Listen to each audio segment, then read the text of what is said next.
Mic check. Microphone. Mic? Mic. There's microphone. Oh my gosh! Doo-doo-doo-doo. Takashi Kitano. Somehow subbing the moment I got on line. Incredible. Thank you, Takashi. That's a good way to start. Good way to start a stream. I should... Hello, Crowboy, of course. Janet's here as well.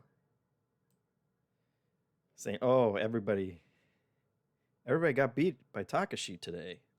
It's true. I didn't download or install the game that I was going to play. So that's usually step one. When you're gonna stream a game, is you should probably have the game. You should have both games. No, don't stop that one. We're gonna start with that one. And then we're almost done. Let's see. I gotta go to Blue Sky. Oh, there we go. Dog. Secret game number 1 is ready. You'll never believe what it is.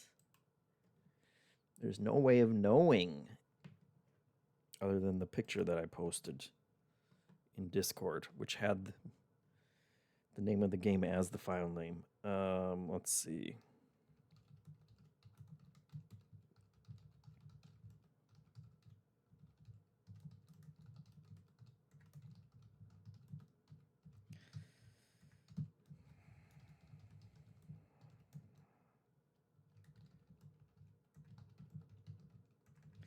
How often do people use exclamation points?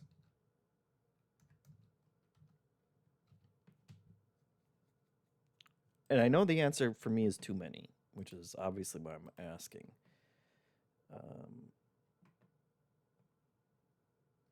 Oh! Doo-doo-doo-doo. Janet is subbing. She's gaming the system. She says she's going to expense it. I'll take it. I don't care. Doo-doo-doo-doo. Dominationic, too. I really wish I could just get the sounds. Could figure out how to set up the sound notifications again so I don't have to do the doo-doo-doo-doo. But thank you to both of you. Janet, iffy, questionable subbing, but I appreciate it. And you should expense it. Please do expense it. And let's see what Hansen says. He doesn't care. He's sleep deprived now. All right. Blue Sky tweet out. Switch to min-max. Repost it. That's how the pros do it. We're done. Wait, what is this? What is all this Red Dead news? Red Dead is officially coming to Switch 2, PS5, Xbox Series X, and mobile next month with free upgrades available for owners of previous generation console versions? What? How far back are you going to go? Including Undead Nightmare. I never played Undead Nightmare.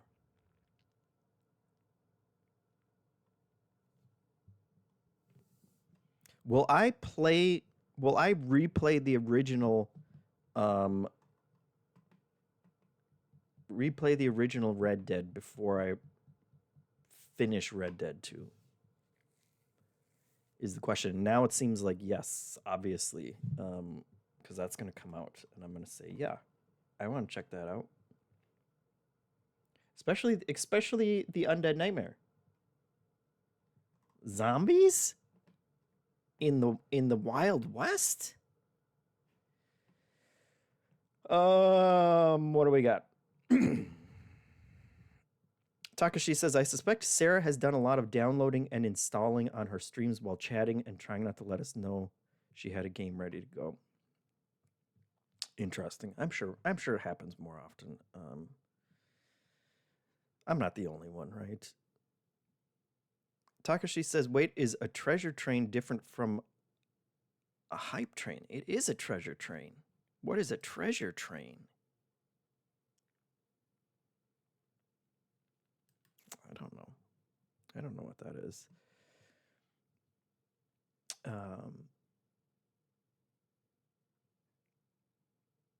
Oh, sorry, Janet. I didn't realize you were doing a Blue Sky post.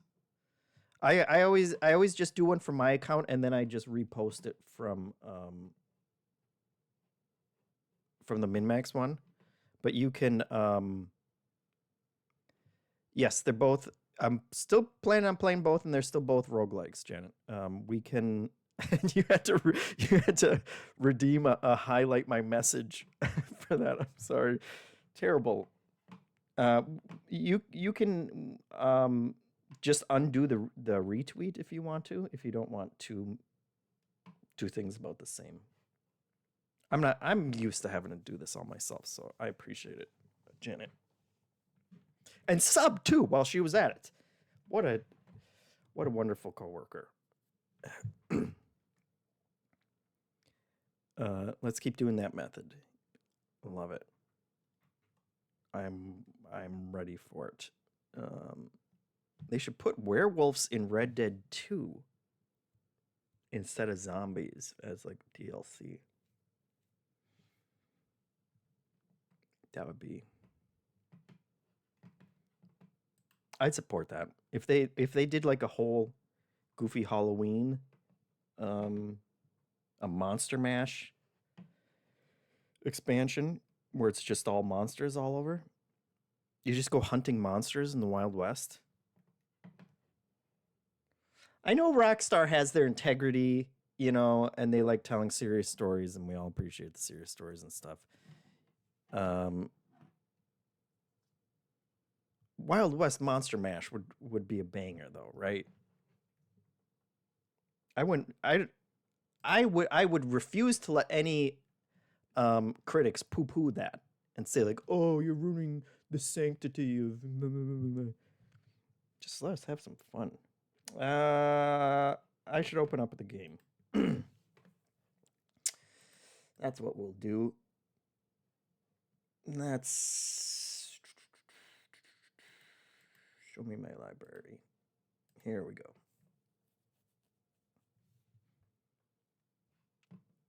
Any moment.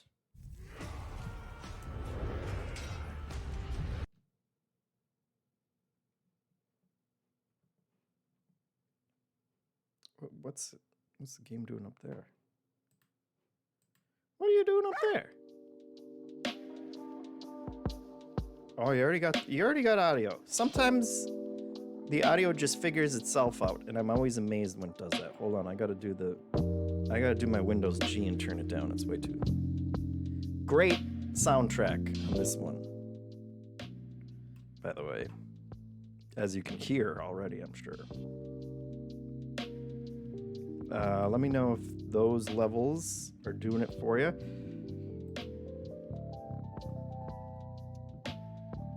Now, why?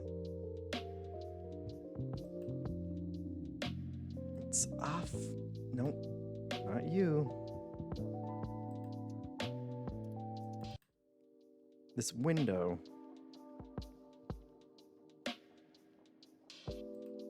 This window rearranged itself to be completely off the screen in a place that I can't reach.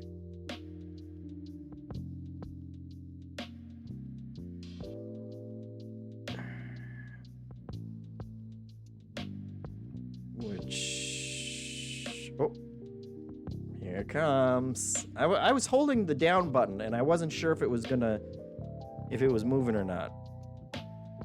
Crowboy says Windows plus G, that's not what you called it last time. Yeah, I know. We all remember what happened last time. There we go. Now we got it. Let's see. Turn on JeffM's patented lining up tool. It's not just a white image. Get that in the corner.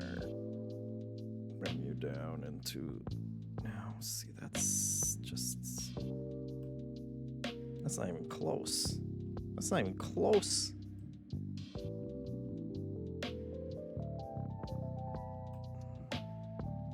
What is it snapping to?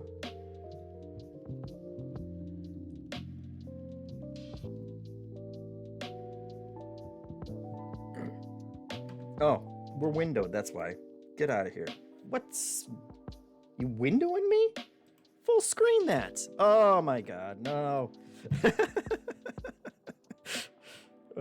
Pro gamer right here. Pro gamer moves, guys. I meticulously resized that window. And then it did me dirty. Okay. We do again. We go again. This is the real game. Perfect. Now you guys won't believe this. It's still... What kind of effing window is this? What ratio? What ratio of a window am I trying to fill up here? Wait, I'm way off. What is happening? Oh, my patented my patented alignment tool. Oh, no, not that one. My patented alignment tool was way off. That's what the problem was. The alignment tool only works if you align the alignment tool first. Okay. Now we got it. Now we're set. Love it. We get there. We always get there, you know? It's just like baby steps, if I'm honest. Game of the year. You'll get there eventually. As long as you don't give up. Alright, hide that. Okay, I saw the Wall of Heroes and I didn't know where that picture came from, but then I remembered I did take a stupid picture like that. Let's lock you in, Mr. Game Window. And lock that one. And I think that's it. We're ready. 1:30, that's fine. You did it, JeffM. Tickling Monster's happy.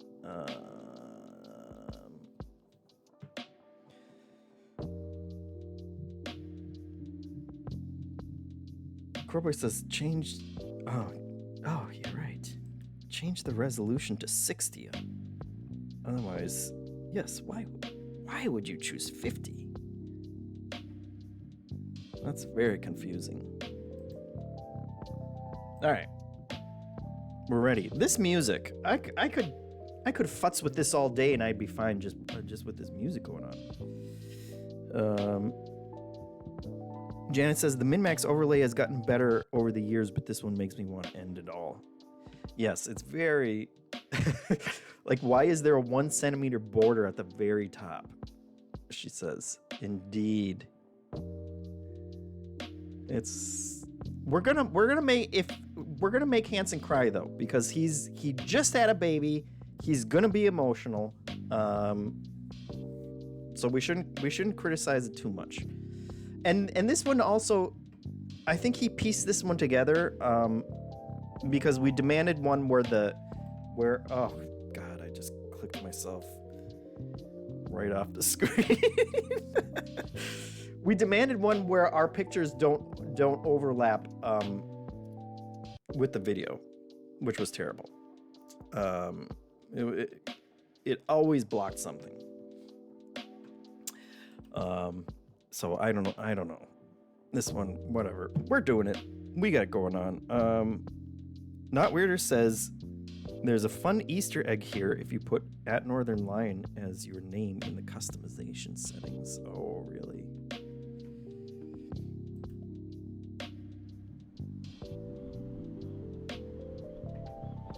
Well, we gotta try it then.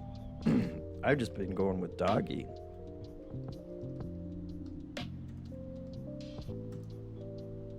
Like that? Well, it would help if I spelled it right. Oh my god, get out of here.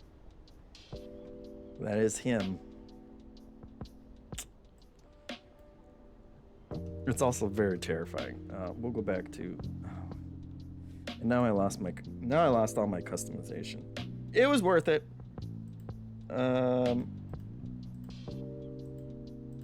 think I like classic head, honestly. The coat, I like this one. The square eyes weird me out, so I think I just went with... Well, not an eye patch. I think I went with sparkly eyes. Although, ooh. Okay.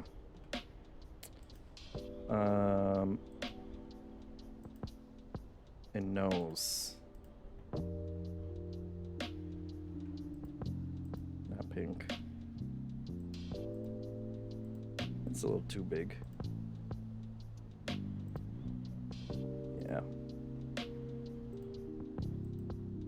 And a little tail.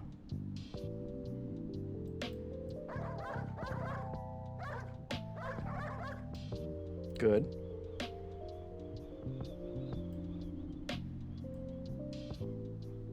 Little dog, big dog. Big dog, little dog. All right. I've played this a couple times. I still have not. Everybody was terrified. As soon as they saw Northern Lion. Good Easter egg. As a fan, I appreciate it, but also was sickened as soon as I saw it. Sue says my dog is enjoying this. Yeah, I'm sure that there is some barking. So I've played this a couple times. I have not beaten it. I have not beaten classic mode. There are a ton of different modes. This is the first one. And I'm still figuring it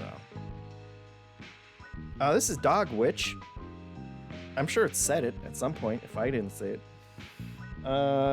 You're the doggy. You gotta fight enemies. And you do it with dice that you roll. Okay, so here's what we got. This is almost perfect. This is 5 of the 6 sides. Right here, so we can go right down them. Your wand does attacks. It does it. The amount of damage is based on your charge. Your books are what charge it up, so we'll just do that right now. See, now we're up to 2. Bones give you shield. Gems fill your mana, and then once it's full, they'll turn into whatever your spell is. Right now, your default spell is this guy. 2 damage to a random enemy twice. Your curse will do something to the enemies, and it's based on a chance. Your chance is based on whatever their purple number is. So with a 2, you got a 50-50 chance. If it's a 4, you got a 25% chance, and whatnot. The cool thing is that we'll be leveling all of these up. There's also a summon we haven't rolled one in. But you'll be changing these. This is what you're changing out. Plus, you got a couple passive things over here. And that's the whole system. And it works pretty well. Let's try and stun this guy. And then you'll see how that works. See, it goes back and it goes very fast, but it goes back and forth. You can see one of the sections is highlighted. And if it lands on that one, you stun them like I just did because I'm a pro. We're at a level 2. These guys are going to poison me. So we'll do one shield. We'll do a shield, which gives you 2 shields. Then we'll roll. That's the guy we were looking for. You can summon up to 2 guys normally by default. We'll put 1 guy out there. and he's just gonna act on himself, and you have, you know, Yahtzee rules of 2 extra rolls or whatever. We'll hit that guy, and then the enemy goes, and they poison both of us. So our little boy is not long for this world. Oh my god, they're all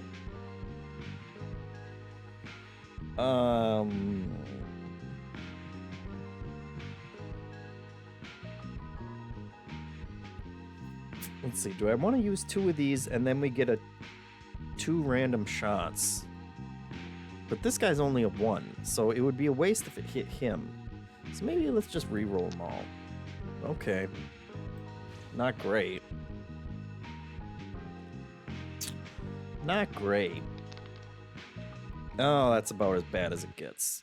Well, we'll buff that. These will fill our mana, but you need another one in order to make it go off. We'll buff this guy because this guy's gonna die anyway.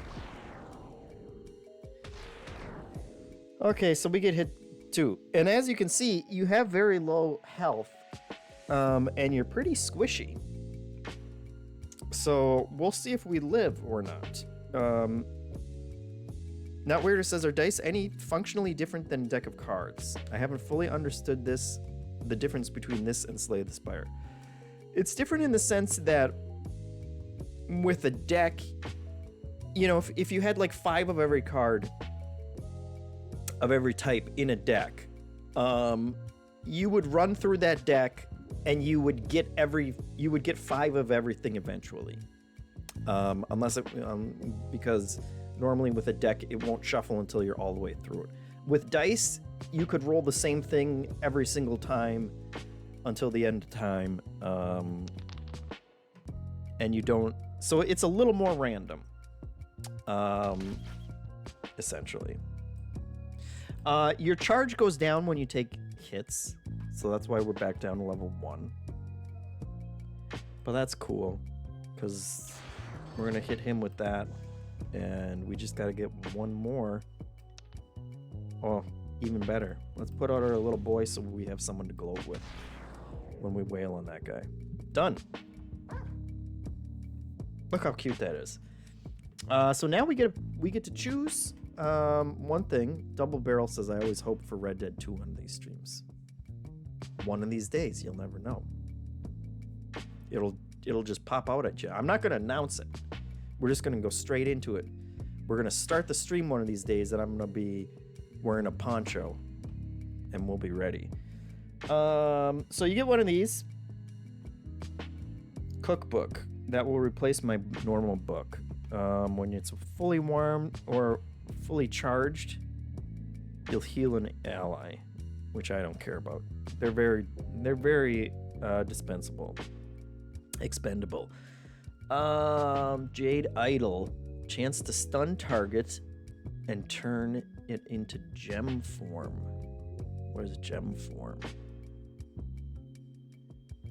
Gain one of those when the creature takes damage. Gain a gem. And that's a what? That's a curse. That's interesting. That's better. That's the one that we have now is just a stun, so that is a little better. What is this guy? Shapeshifts into a random summon. I don't think you can go wrong with that. So now from now on, when we summon people, they'll be the random ones. Janet says, how much money for Red Dead 2? $1 million. I'm hoping that some kind of, you know, misanthrope billionaire is watching, and they'll make it happen one of these times. So I'm holding out. I'm holding out for the big numbers. Or else it might just happen randomly at some point. But it's a dice roll, not a deck draw. So you'll never know when it's gonna come. Takashi says 167,000 new subs. Well, you know, they take like half the money, so you better double it Because normally Hansen matches the amount. So we get the full amount, but that would put Min-Max out of business, and also probably Hansen out of a home. So we can't do that. So we better make it $2 million. Just to be safe. See, Janet says 1 million made me realize I gotta start raising my rates. You're married now. You got your family going. You gotta raise the rates. Yeah, see, 334,000 subs just to be safe. That sounds perfectly reasonable. Okay, who is that little pancake guy? Who's this? Bit Boy. 2 damage, 3+ health. What does the plus mean? Well, I guess it's I guess it's 3. I don't know why it's saying 3+. Then we can get a second guy. Oh my gosh, who's this? Beekeeper. Deals damage split randomly. 2+. I don't know what the pluses are. So this guy's gonna do 3 damage. This guy's just gonna shield up.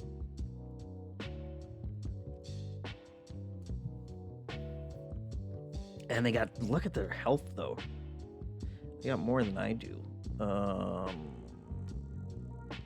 Let's go into defense mode. And then see what else we can get. 2 mana. We'd be charged for next time. Sure. We'll do that. Let them take their hits. Okay, they all consolidated. That's good. Now he's gonna hit us for 3, and he's gonna hit us for 3. And he's gonna shield too. That guy's a pain. We'll do this one. Perfect. Wailing on that guy. Let's roll again. Oh, look at this.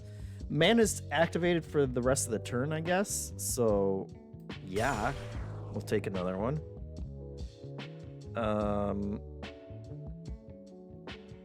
Might as well re-roll again. Okay, 2 1-hits. And a chance to stun him. Let's see. No, that was a miss. It goes by very fast, but hopefully you get the idea. And also when you do it, it lowers the number for the next time. So, not the worst. Crowboy says, "Can we get a new bar next to the overflow bar for the Red Dead goal?" It would go so far off the screen that I don't think Hanson would appreciate it.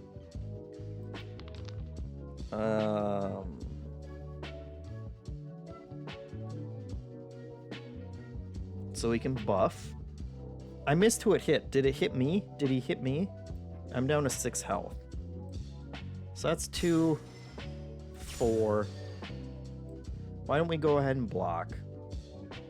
Well, let's try and stun him first. Okay, it was a miss. So now we'll block, just to be safe. Yeah, he hit me again. What a jerk. What a jerk. Well, we can stun him now for sure. Because we wore him down. Let's go for the... Ugh. That's dice for you. The beekeeper throws bees. I like that. The music, again, guys. Chill beats to Dog Witch 2, Crowboy says. Absolutely. Janet's asking what are the top 5 roguelikes that I've played. Like all time? He's still got 5 health. Let's buff this. 5 health is a 2-shotter when we're at level 3, so there we go. Nope, that's a gem. I got I got tricked. That's a win. Balatro? Certainly. Does Slay the Spire go up there? Strange Bone. If you get Strange Bone, here's the thing. There's also Corrupted. Once you defeat a boss, you can upgrade one of your things to the corrupted forms. And the corrupted forms. Oh, that just says that I've used it before. Oh, it's a little peek down here. Strange Bone becomes a more powerful Strange Bone. Elite Strange Bone. Elite speak there. Use it 3 times in a turn to make it an Evil Bone. And then use the Evil Bone 3 times to make it a Hellfire Bone. And then use the Hellfire Bone 3 times to deal 666 damage to all enemies. It's a lot. I didn't go for it last time. The best roguelike is probably Sonic Crossword Worlds, Canadian says. All the Holloway says, I got Cauldron last week and played 15 hours of it already. I love it. Hitmonchan says, JeffM's gaming habit is a roguelike. He starts over with a new one every day. That is true. Jan is singing the Strange Bone connected to the Elite Strange Bone. That's true.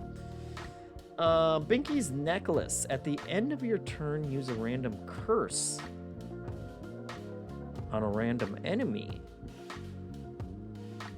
That's interesting. When you power up your wand, give a random friend +1 strength. Beast Ring. Or the Strange Bone. Or we can go full Strange Bone.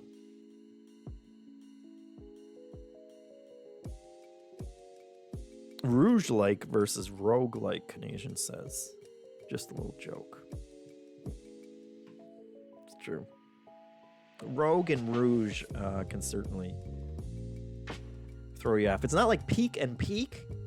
When editors write the wrong peek, a sneak peek, they write a lot the wrong way. That'll burn into your brain if you edit a magazine for 10 years.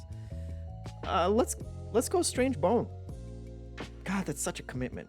We're early in the run though, so we can try and Strange Bone it.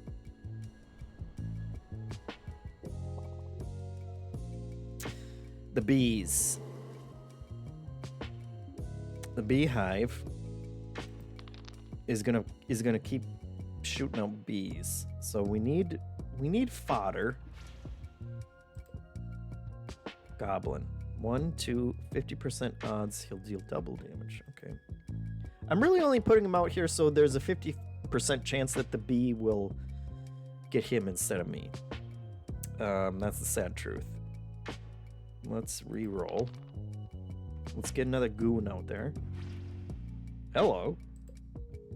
Gun Rat. First attack deals damage to all enemies. Now I like the sound of that guy. He's got a little gun too. These guys have no ability to not be cursed, so we can just knock that guy. Let's also buff. Well, is that gonna? It's gonna do. It looks like it's gonna do another random pull, so maybe not. And that's the worst. That's the worst.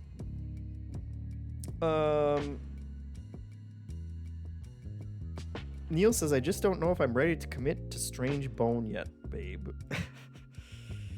Yeah. You can't avoid bones and balls in video games. It's just impossible to avoid, really. Let's keep the stun train rolling. We'll just whack those guys. Let's charge our wand. Sure. We're powering up here. Okay, now we got a lot of bees. It's a lot. We got one bone.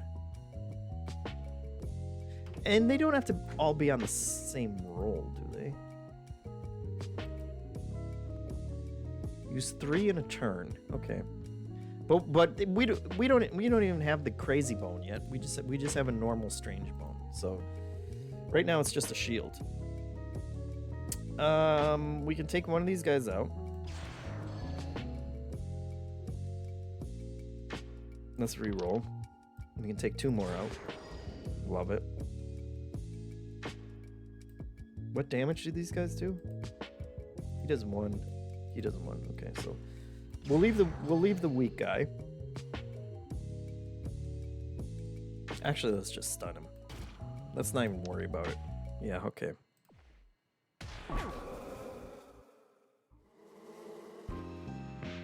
It's a lot of bees. But we're ready for him. Let's do that. That's 4 damage. And a shield that we don't need. Okay, now that's what happens when you finally defeat the beehive. Is all the bees come out, just like real life. Hitmonchan says, I'm glad most animals don't have guns in real life. That's true. Double barrel. 450 plus min-max points for a watch streak. It's currently on a 7-stream streak. I didn't know that was a thing.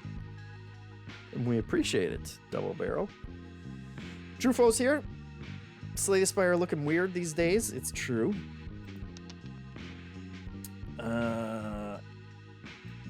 Yeah, let's do that. We can take 1 out. Come on, okay. That helps.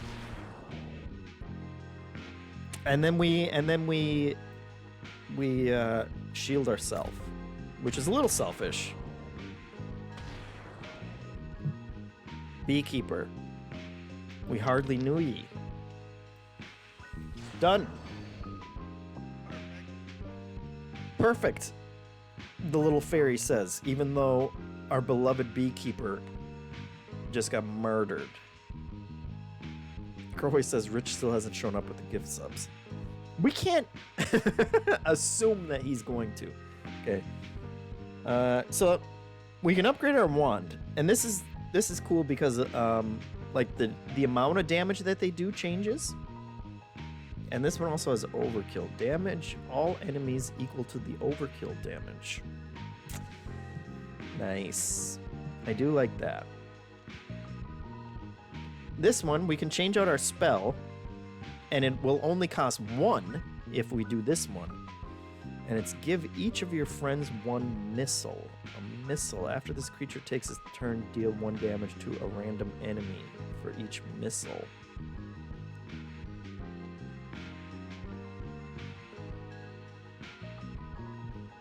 That's interesting. That could be good. So you got 2 guys out.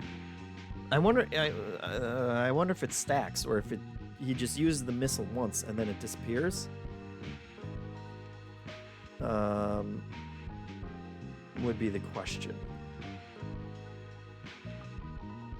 Trufo says, Crowboy, how many cohort coins do you have on Twitch? It's got to be millions. Crowboy says 600k. I've had bad luck with bets. I lost like 200k last time. Wow. The true gambling roguelike that Crowboy's addicted to. Janet said the gummy one looks so cute. When you summon a friend, it becomes gummy. Only takes 1 damage at a time.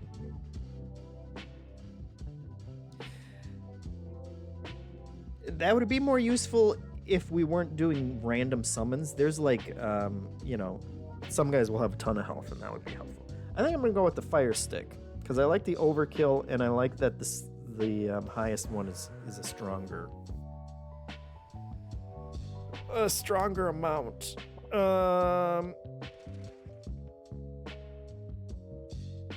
Janet says, this seems very cute, but it feels like there are too many abilities and terms to keep track of. There's a little onboarding on it, and it is, like I said, it's surprisingly difficult.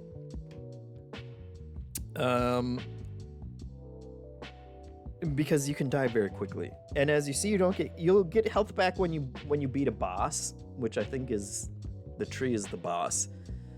But look at all this damage they're lining up. So that makes it a little trickier. The other stuff, you know, it gets easier, like all roguelikes, right? Okay. Let's buff our stick.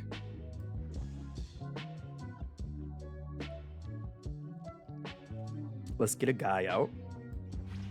Someone to help us. Oh, hello. Has an extra life. That could come in handy. And 2 hearts. If everything hits him, that would be good for us. Let's do another reroll. Oof. Okay.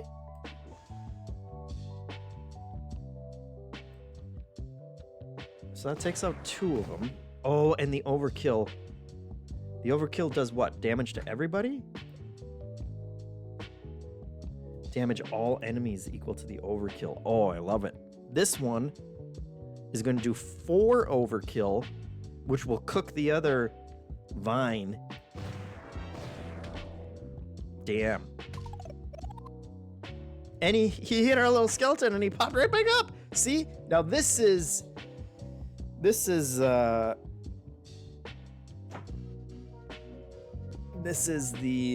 beauty of roguelikes.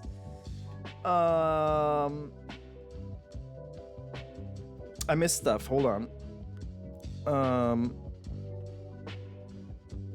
Earth Visit says, how many subs to get a special making of the couch episode? That's a good question. We got True Foe impromptu review of Arc Raiders. Yes. Crowboy says he lost 250K betting on if Janet had watched The Mask. That's rough. But she's seen it now.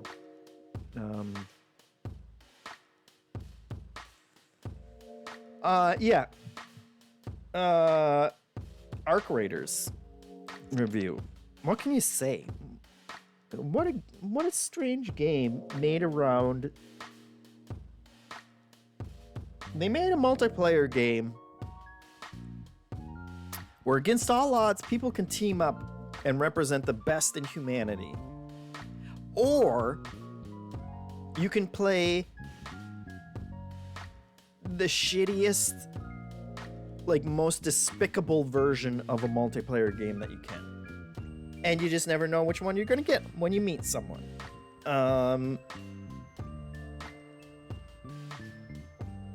True Foe says, I have a friend who plays like a complete scumbag. I saw not to put anyone on blast. Someone at PC Gamer wrote an op-ed about how they just like go around murdering people, and I read it with my mouth agape. It was like reading testimony from the Nuremberg trials. This guy had no shame, and it's just like it honestly reaches a new level where I'm legitimately upset about it, because it's like if you play that way, you're attacking people who don't, like, you're ruining someone's time, and you're attacking someone who doesn't want to play that way, and then you're literally stealing their stuff afterwards. And the justification of like, well, you know, the game lets you do it, so that makes it okay, is just like, see, Spoonie says, yeah, but that's the game, but it's the game if you choose to play the game that way, which the majority of people are choosing not to because they desperately don't want for the game to play that way. And it's like I feel like gamers in general, we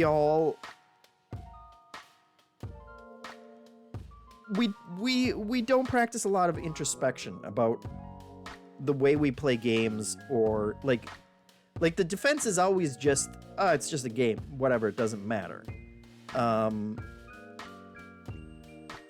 like, you know, I grew up in the 90s. That attitude came very much from video games being under attack, like when Mortal Kombat came out and they were writing literal bills like trying to regulate video games because they didn't see it as like a free speech thing or whatever, and they were saying, oh, video, like it was very predatory from politicians in terms of, you know, like, this makes us the family values guys, and so we're like, and who cares because video games are stupid anyway, and so like we all got very defensive, justifiably so, about our hobby, and said, oh, you know, it doesn't cause violence, it's just games, whatever, which I agree with, but I feel like we have carried that attitude with us on everything,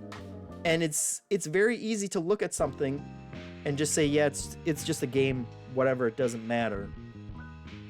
And I feel like in a case like this, like, I've thought a lot about this, and it is a weird thing to put people into that situation where, like, you're gonna ruin someone's night potentially if you just shoot them, you know, from cover somewhere while they're climbing up a ladder and they have no defense, and then you just literally steal your stuff. Like, it's literal stealing. It's not like role playing. Like, when you shoot someone in a game, you're not really shooting someone, obviously. It's not real violence.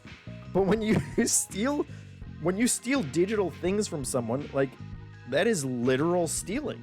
And it's, you know, it's not as bad as like stealing real life stuff from someone, because we all know that can happen in the game to begin with. We've all tacitly kind of agreed to that, but it's still stealing, and it's still effed up. And I've seen Reddit comments where people are like, yeah, I was nice to people, but then I got shot, and now I'm just gonna shoot everyone I see, no questions asked, from now until the end of time. And it's like, these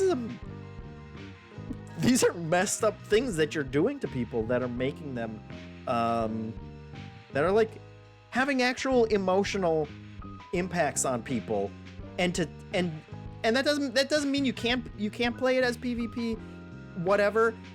But I wish people would take the time to actually consider that a little more, because to me it falls in the same vein as, like, you go on Twitter and you say shitty things to someone and you tell them to get cancer and die, and then you just say, well, that's the way things are online, though. Like, that's how people talk on social media, and it's not real, I don't really mean it, so it's, you know, so it doesn't really matter and it doesn't really count. And it's like, it's not a real death threat, I'm just talking crap. And it's like that. Obviously this is not, it's not as bad as that, but it's like, it's the same kind of weak justification to not just have some level of introspection about the way that you're playing a game and the effect that you're having on other people as you're doing it. And that to me is really weird. And it's really weird to put out a game where, like, that does tacitly endorse playing in that way. Like the way to play PvP in this game, which people are using as defense, but it is true that Embark set it up to be that way. Like, the way you play PvP in this game is you play in the most kind of despicable way that you can, and you like prey on people who don't want to play that way and who are probably trying to run away from you, and you shoot them in the back. And that is so weird to me.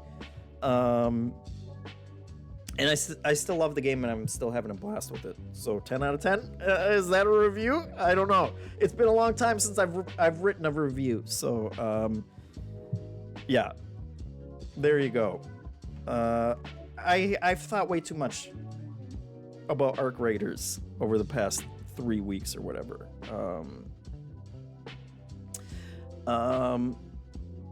Audio says, I wonder if they had to do that to keep people coming aboard, or if the PvP mode became too aggressive.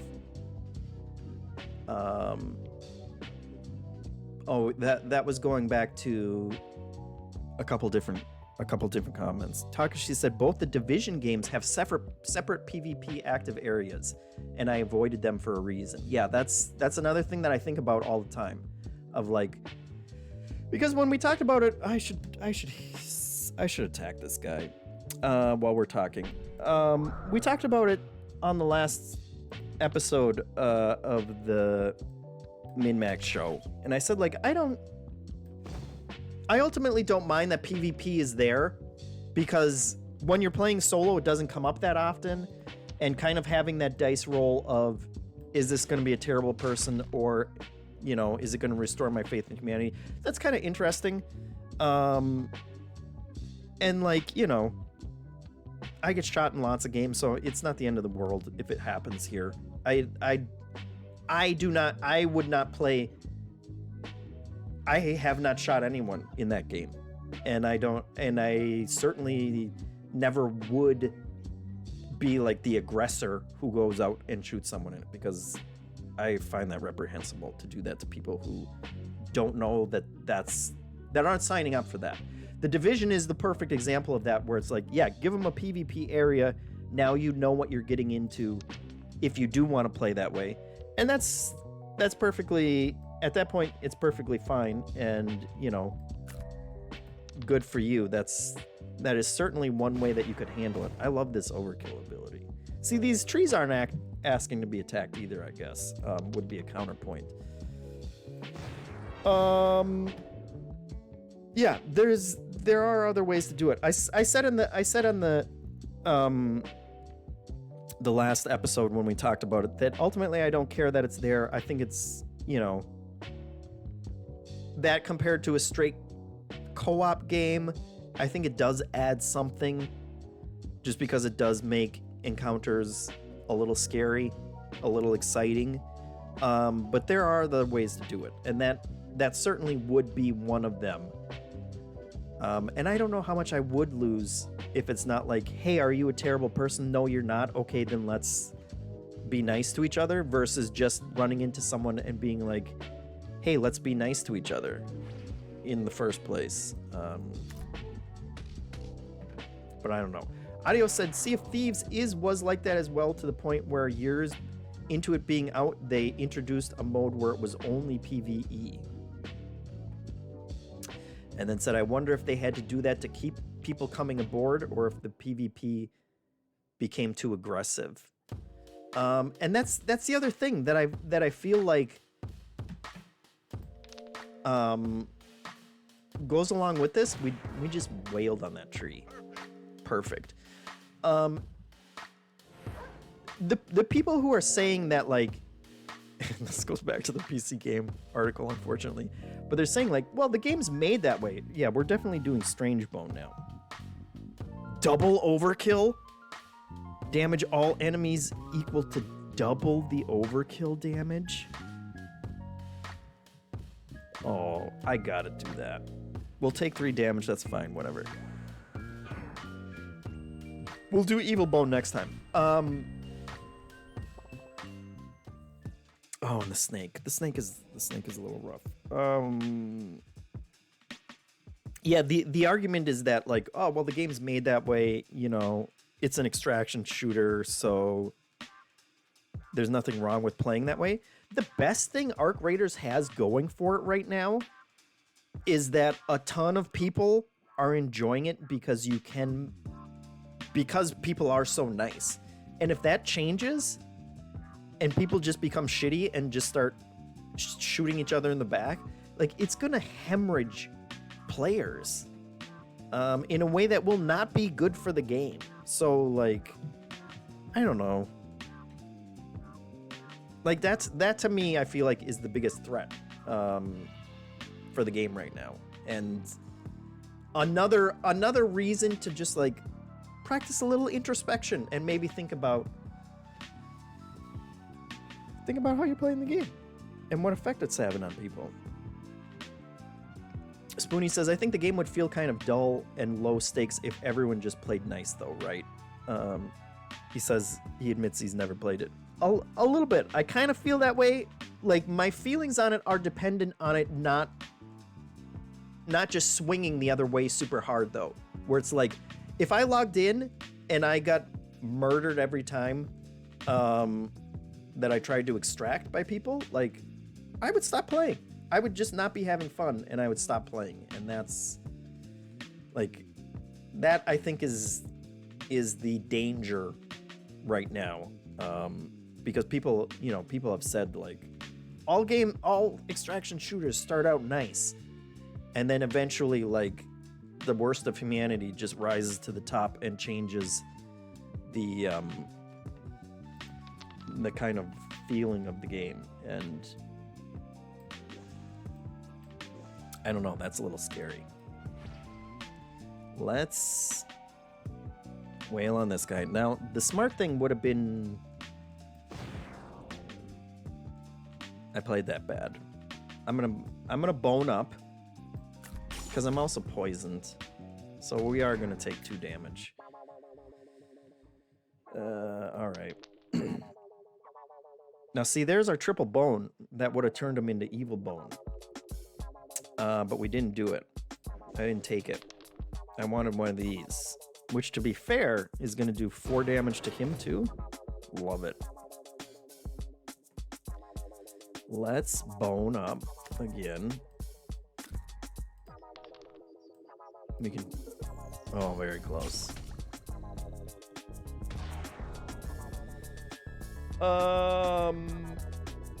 Audio says, the Arc robots are at least as deadly and tenacious as a human player. At least I die to them at least as often as the humans, if not more. Yeah, like, and that is the other, that's the other thing that I oh, I love this. Get out of here. Done. Dunzo. That's the other thing I think about. If you didn't have the random PvP, you silo it into its own mode or whatever, or you make a co-op, you lose the good feeling of like, hey, I just met this guy and it turns out they're okay. But can you counter that by just like making the robots scarier and deadlier so that you still feel really grateful when you run into another player? I don't know that it like this. I'm not saying there's anything that needs to be fixed in Arc Raiders. I think it works fine as it is, especially because the community is trying so hard to be cool, at least in the solo maps. That's how most solo players still seem to be going, but I do worry that like it's just gonna, like, the tone is gonna change, and people are just gonna start becoming crappy, and that's gonna kill it for a lot of people. Roll an extra die, but you get one less re-roll. At the end of your turn, if you didn't re-roll your dice, deal 1 damage to a random enemy 4 times. We always re-roll. Chance to stun target enemy and deal 1 damage to its adjacent enemies. That's marginally better. So we'll take that one.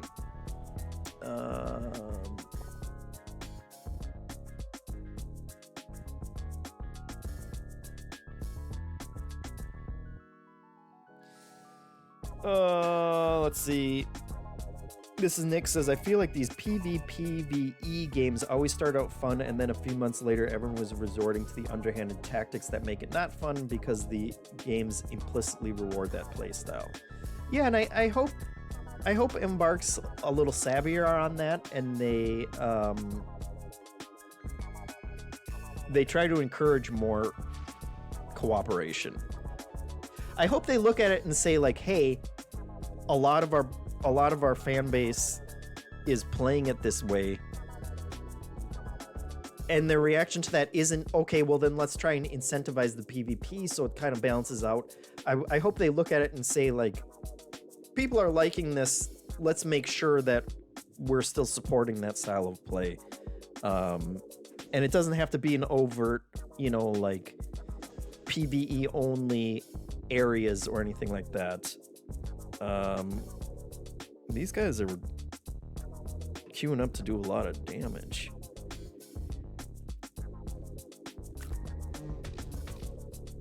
Uh-oh. Okay. But little incentives go a long way. And it feels like their approach to we gotta get more guys out to get murdered. It feels like their approach to, they're just gonna steal my gems this time, so that's cool. Let's blast that guy. Stunned him. Their approach to like the expeditions, as opposed to just doing complete server-wide wipes, they have said that like they have said that they want to give people the option. They don't want to force anybody by making everybody a wipe if they can avoid it. And so I hope they, that they can come up with ways that might incentivize. Oh no, look at this. We're gonna do massive overkill damage here. No, we won't, because he had... Now we're going to. You can't stop us.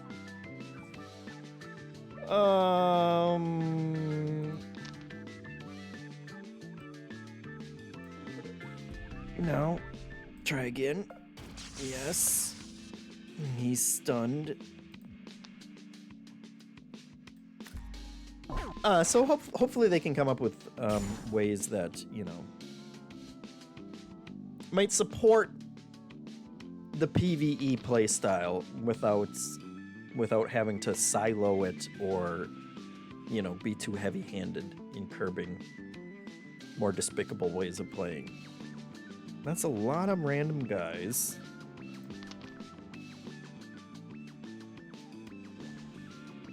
Just one wand is all we need. We got it. We got it. Torch him. We could use some health.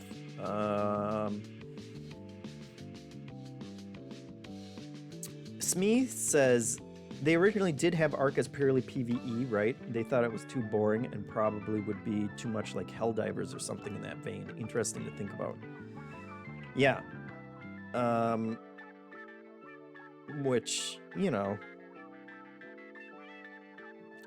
if I was a company like that, I wouldn't be like, ooh, we don't want to be too much like Helldivers and their massive unending success.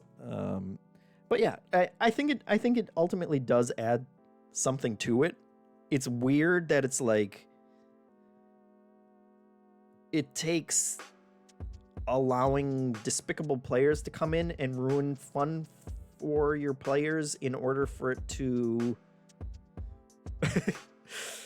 like some players are just bad. Some people are going to have a bad time because of those players, and everybody else is probably going to have a little bit of a better time because they're not interacting with those people. And that's a weird balancing act, and I wish them the best, and they've been doing great so far. You roll an extra die on the first turn of each combat. Charge your wand. If your wand is fully charged, spend all wand to cast Explode spell.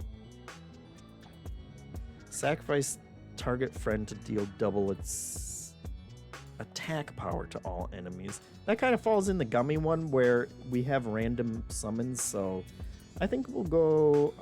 I'll go with an extra die. I don't mind that. Trufo says welcome the people. that came from Jeff Gersman and said, I asked JeffM for a 30-second review of Arc Raiders. He's been on it for 10 minutes now. It is true. You got your money's worth. Joe Juba would not have liked to have tried to cut that one down. Hitmonchan says, it's good you got this all out of him. It would have kept him up at night if it were bottled up. I've been up at night thinking about all of this stuff. It's an interesting, intriguing design that they're making work. And it's a game that, like, I keep coming back to. I kind of dread it every now and then because I want to have a good time. I usually do end up having a good time, but sometimes it's like, is it going to be a good time? It's an interesting thing. Heals 1 HP when it dies. Oh, I heal 1. Well, great. We're keeping you around. Oh, and they're... What? Did that stacking doll just shoot me? And they're gonna keep popping out. And spawn a friend when it dies. Okay, we're ready. Let's take our 2 bones. Just so we don't have to worry about that. We'll do the big one. That's an overkill. Okay, we could have used one more attack there, but whatever. Okay, now they're shooting me. It's like Arc Raiders all over again. I don't want to get shot. That's not why I'm playing this game. Rad Jago says, I can't put my finger on why, but this game reminds me of Costume Quest. That's because they're all cute little characters that are dressed up. That dog could be trick-or-treating right now, and you wouldn't think twice about it.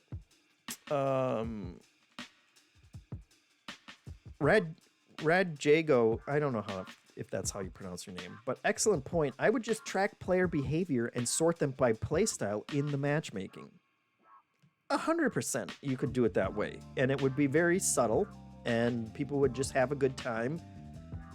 And then the PC Gamer guy would write an article being like, oh, everybody's so mean in this game, and I don't know why anymore. And it would be because you self-selected yourself that way, wouldn't it?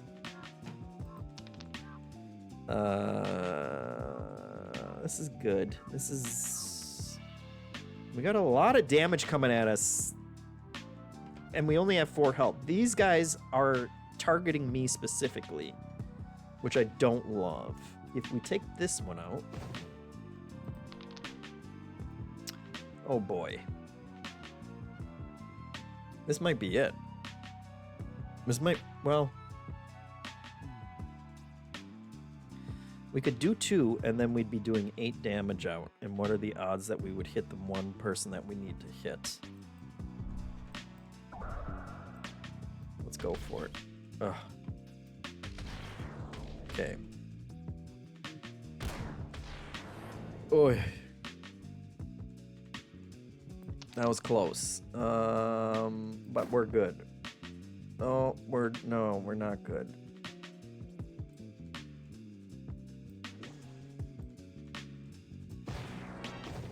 I wasn't paying attention. Okay. Roll it? Yeah, let's just bone it. Oh, they got it. They got my back. Oh, we could use some health. When an enemy deals damage to you, it takes 3 health, or 3 damage. Deal 1 damage and apply 1 weakness to all. Charge your wand. If your wand is fully charged, spend all wand to charge shield blast. Double your shield, then do that much damage to the target enemy. I just can't imagine a world in which spending all of our charge and putting our wand from 5 damage to 1 damage is going to be worth it. So I guess we'll do the spiked bracelet, which isn't going to help us survive. I love this. The transition. Oh my god. Sheriff Bozo. The amount of characters that you fight against in this game is crazy. And it's very fun. Let's see.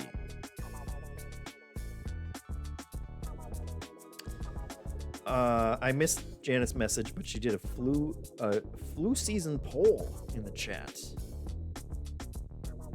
Yes, she is sick right now. She got sick from someone on a plane. Canadian says, I'm sick like a dog who ate bad cat food and got caught in a rainstorm with no umbrella. Well, that's not good either. Oh no. Janet says, urgent care hooked me up with antibiotics and it saved my life. That's major sickness.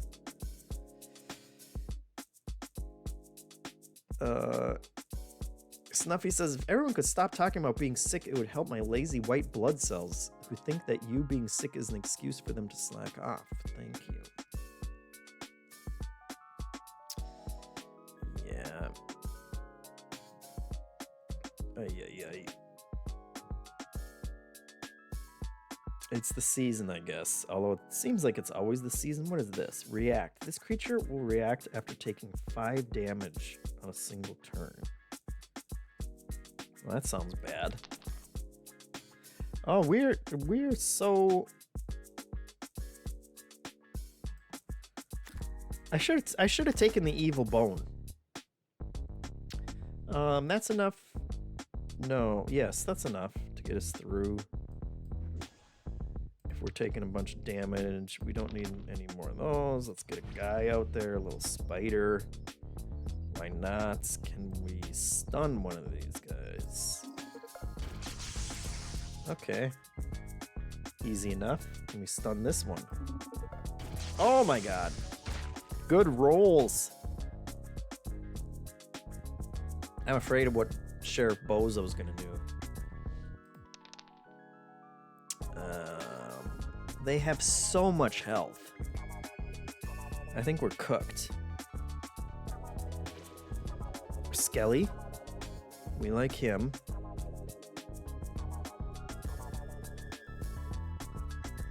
I think we gotta go for bones. Oh boy. Okay. So they'll react if you do 5 damage. And he reacted by doing what? I think he got stronger. But it stops him from attacking. Alright. If Sheriff Bozo targets us, we're done. And he did. And we're dead. Some enemies can power themselves up, play too defensively, and you'll be overrun. Yeah, well, that wasn't an issue, was it? Because we died on, like, the second term.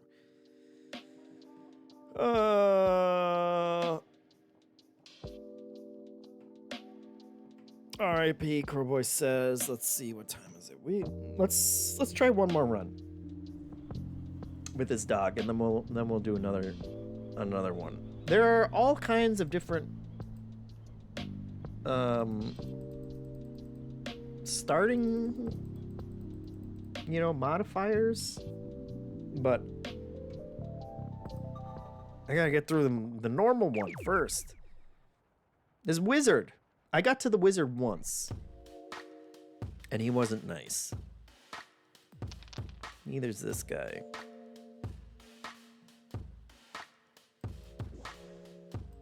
Okay, well, we'll charge up. Try and stun. Love it. Look at how stupid he looks when he's stunned. Actually, he looks kind of cute, but... Get that guy out.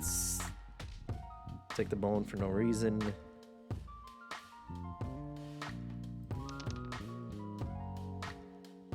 Yeah, we got it. Again? Oh my god, we're getting the rolls.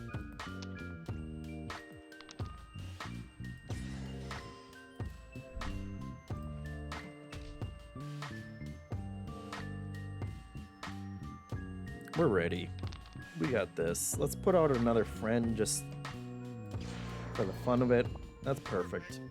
Perfect. The dog knows it too. His little pose that he does. Your mana does not reset at the end of combat. Sphinx necklace. Every time you roll your dice, deal 1 damage to a random enemy. Well, that'll pay. That pays for itself. I mean, it's free, but you know, it's fine. I'm gonna play Arc Raiders right now, having just thought about it a bunch. And apparently, there's a community event going on now, a Helldivers style community event, where everybody's got to give a bunch of resources in order to unlock the next map. It sounds fun. You guys. No.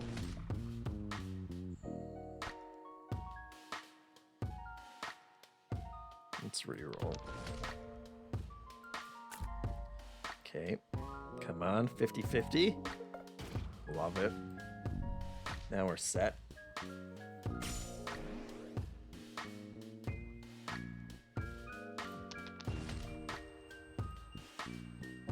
Get that guy out there. All these wands, but we're, you know, our charge sucks, so we gotta buff that first. We take a bone. Take a bone. Let's take a bone, because this guy is for sure hitting us, so.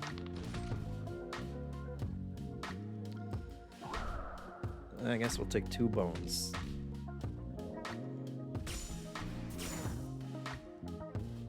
No, they still got me. Alright. Good.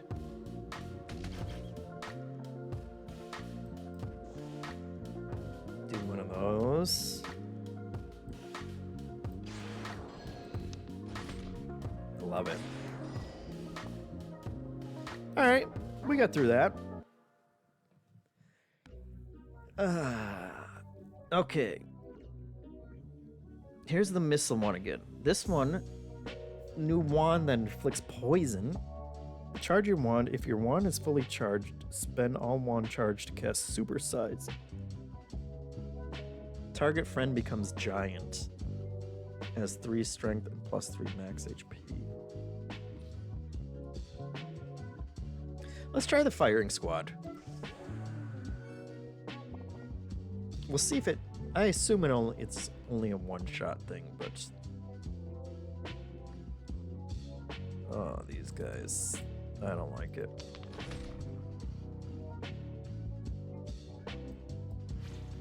Let's get our guys out.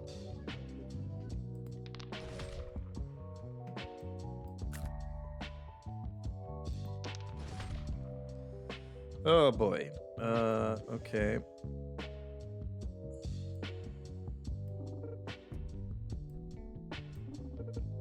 No, that's just no good.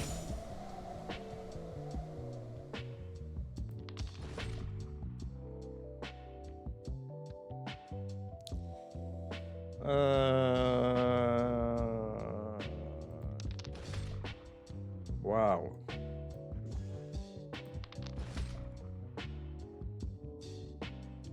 Yikes.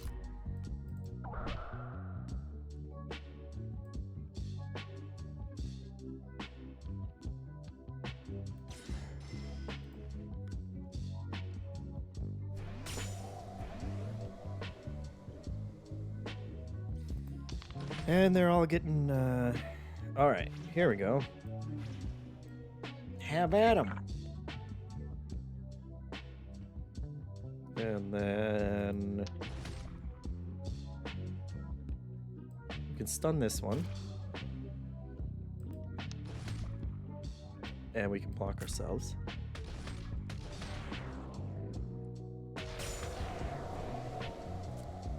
Still not great.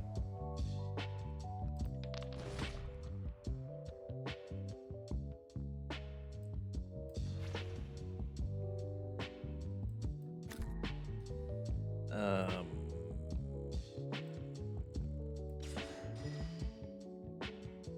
let's just try and stun him.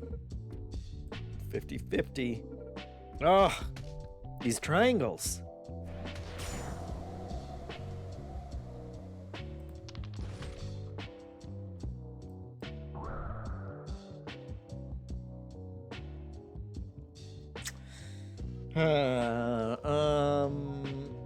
Well, normally I'd put them out, but he's just doing damage to all of us, so there we go.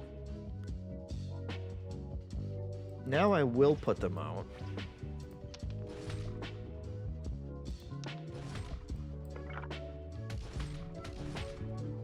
There we go.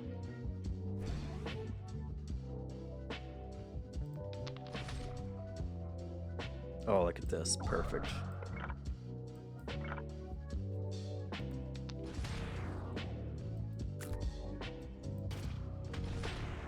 Done.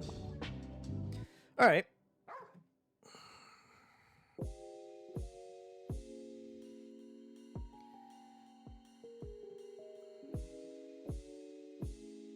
Okay, Putrid Bone. Gain 2 shield, use 3 in a turn to apply 2 poison to all enemies. Double chance to stun target. And apply 1 rage. Rage creatures get a strength bonus equal to their rage. Or stone attackers. They're stone.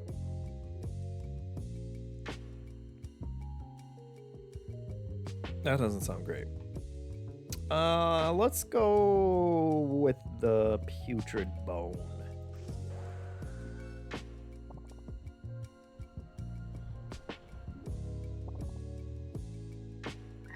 All right.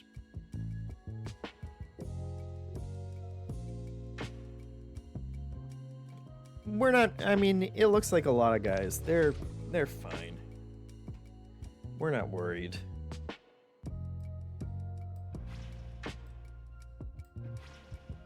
They're each doing 2 damage.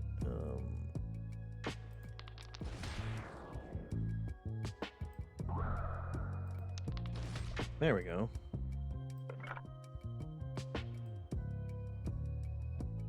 See, we're not worried. Unless everybody hits... They all hit the main frog. Well, I'm gonna bone up then.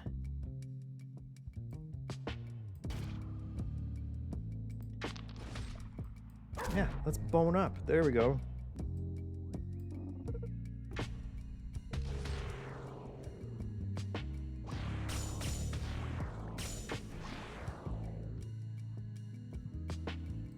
All right.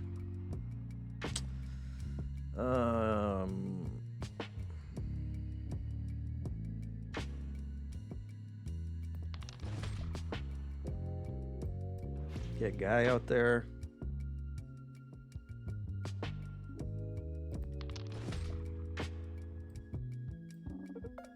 Oh, perfect.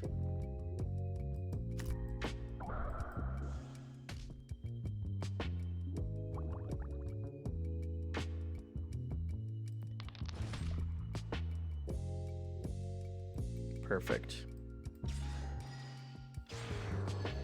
Frog King, done.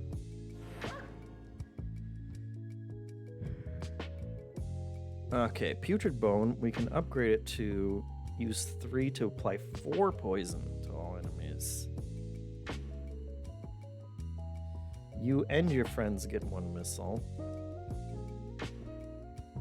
Or every time you roll the dice, deal 1 damage to a random enemy twice. That's like 6 damage every turn. And I only got to take 1 damage to get it. That seems reasonable. It's always the snake.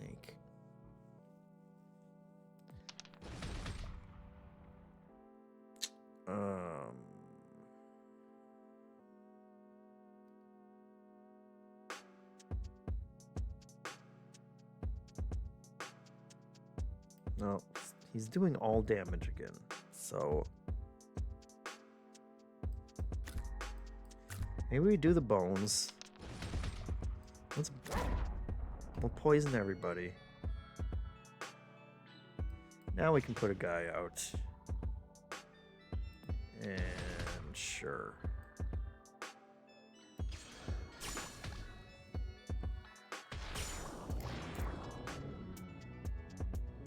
Love it. If we can get rid of those. There we go. Love it.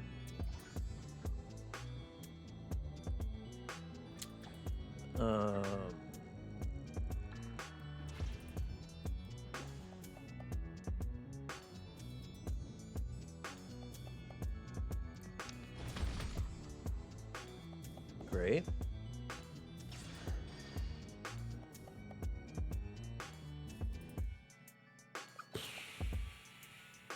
Three damage versus 2 damage from rolling plus whatever. It's a waste. Fine. And of course he hits me. That's fine.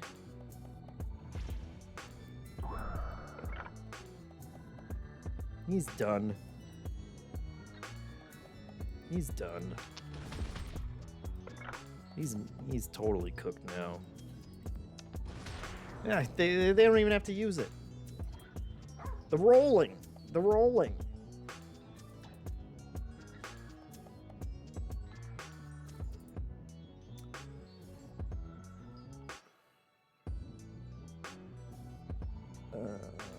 A bent bapper. 246. 50% odds to hit the wrong enemy, though. At the end of your turn, a random friend gets rage equal to your wand damage. Your wand loses all charge. That sucks. Laser ponies. Deals damage to all enemies and then loses strength.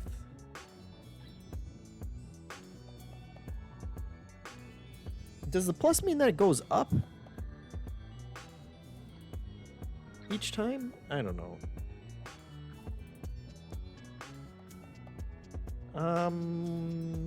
I kind of want to do the bent bapper. Let's go for it. I like that the stuff, you know, it changes on your character. It's cool. Wow. He's a big boy.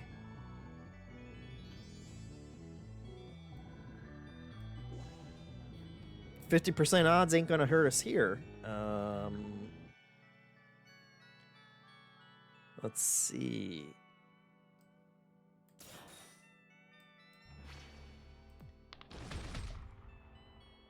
Yes. Yes. And a 50% chance that we get hit. Love it. Sorry. Our little, what are these guys? Gremlin. Poor Gremlin. It's great.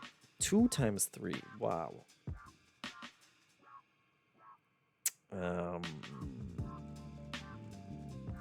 Bap him?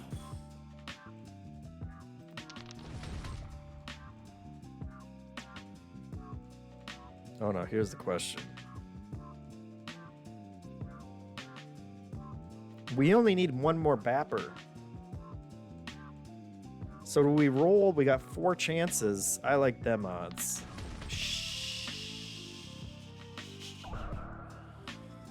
Killing me. We should have put a guy out. Oh. Not great. Not great. We were doing so good.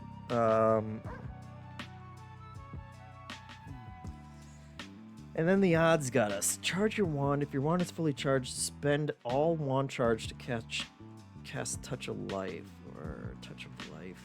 Give target friend a second life. No, give myself one, please. Chance to shrink target enemy.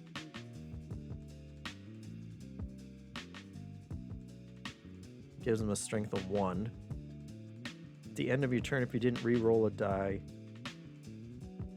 We always re-roll. I guess Shrunken Head.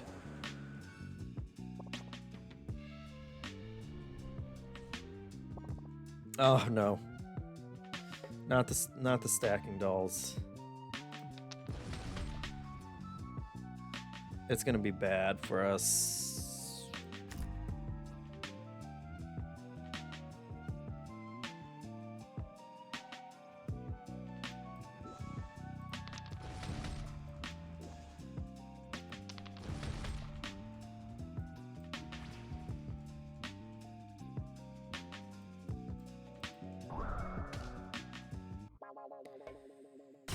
Okay.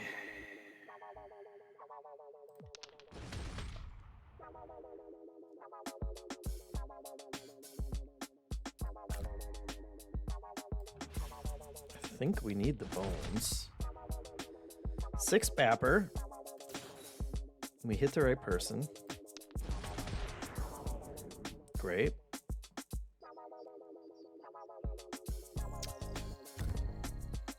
We can buff one of them. We'll block it.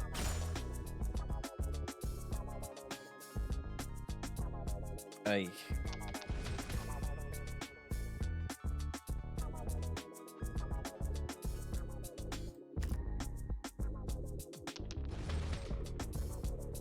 Ay, ay, ay.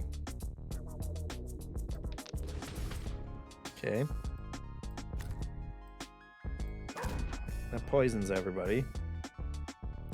Tap this one, 50% chance. Love it. Paying off.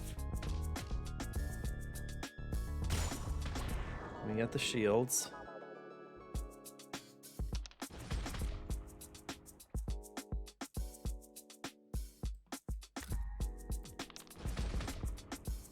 Love it. Bap them. We're done. We're done here. Perfect. Perfect, but we still got 3 health, which is not great. Hello, Bit Boys. You're better. Yeah, we gotta do the Bit Boys.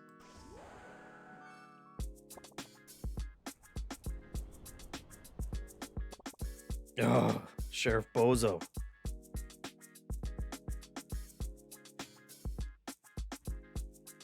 Again, we roll into these fights with just no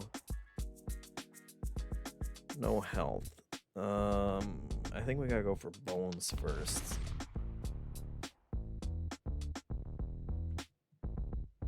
Wow.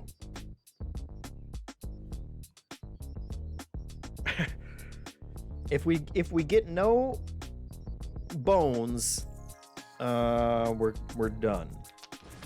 Oh my god, it's so bad. Well, we could shrink one of them.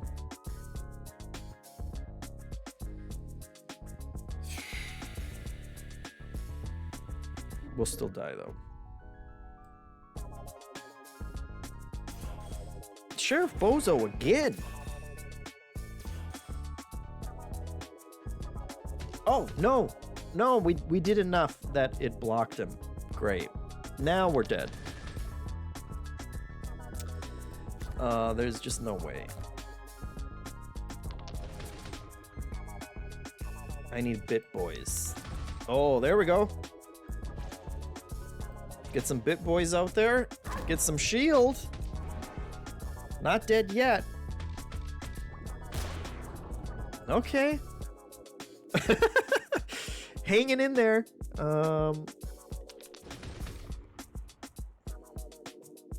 Strength in numbers.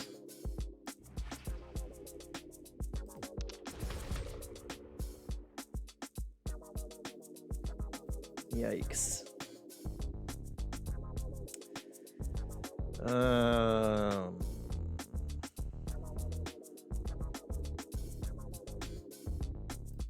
That just gives him more health.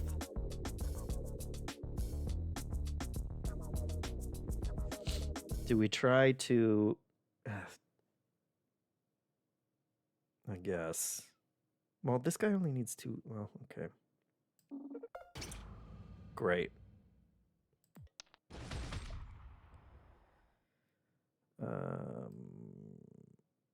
bap him. Wrong guy. Buff our friends. And there we go. Hit all of us. It's rough, guys. It's... Don't let the cutesy puppy fool ya.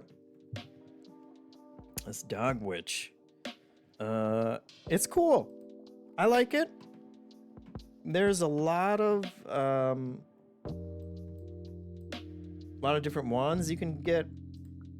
All the books, the curses, you know, yada yada yada.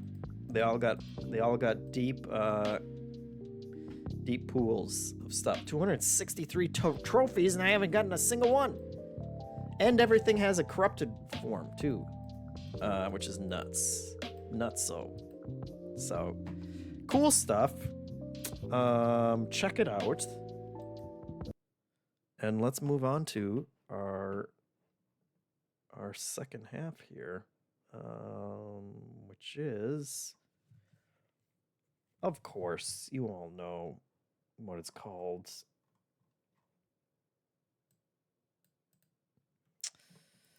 Here we go. Here we go. And I gotta change Twitch listing real quick.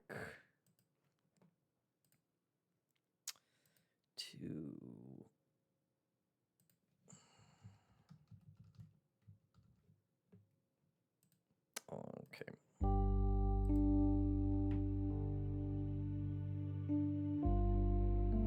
There we go.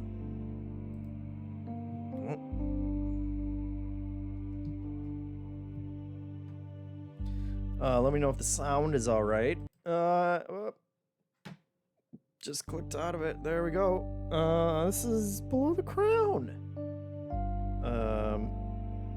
Sound and video, what good cool boy says.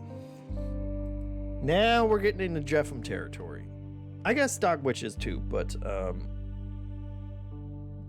Emperor demands that you delve into the castle's depths in search of gold.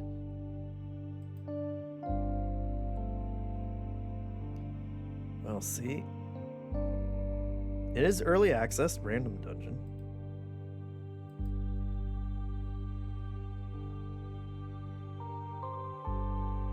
Oh, champions.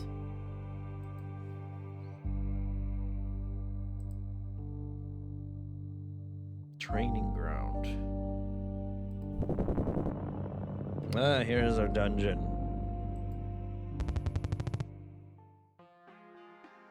Journey into the depths of the castle, hoping that your wizard training will serve you well.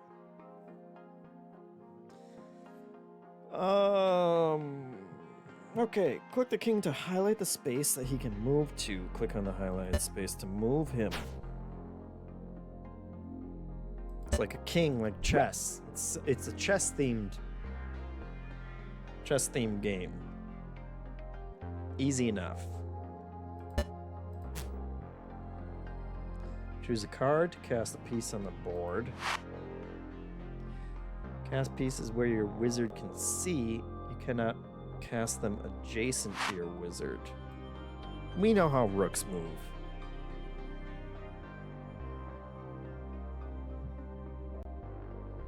Try placing it where you can attack both the king and the bishop. Love it.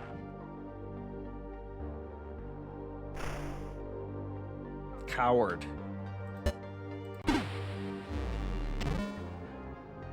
Hold on, I gotta...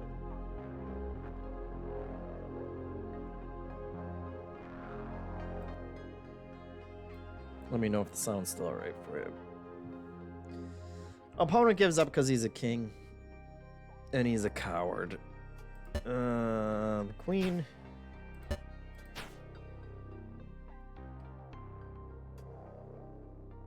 Move, then play a card, then draw a card to end your turn. Easy.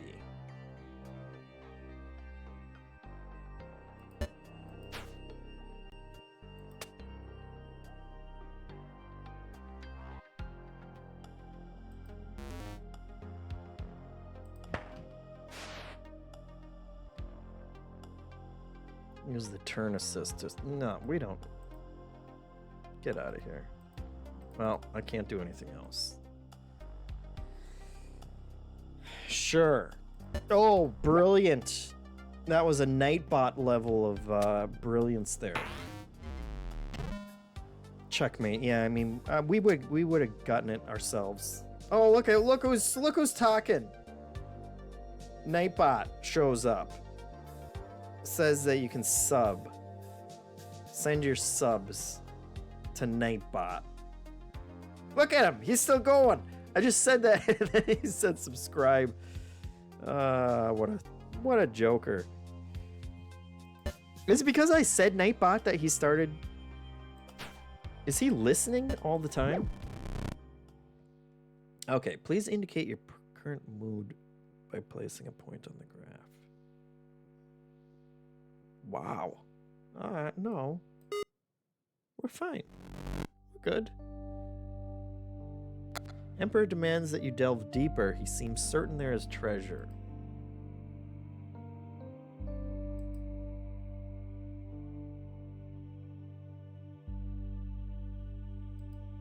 I don't think we need that, right? Okay. Act 1. We can't do the other ones. This is a true early access game, apparently. Because they're still working on stuff. Select additional pieces. The prince. There are no princes in chess. Ooh.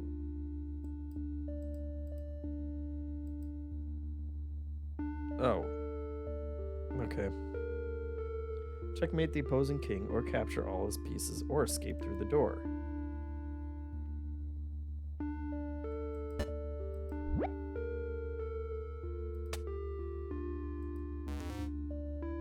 Six coins. Thank you.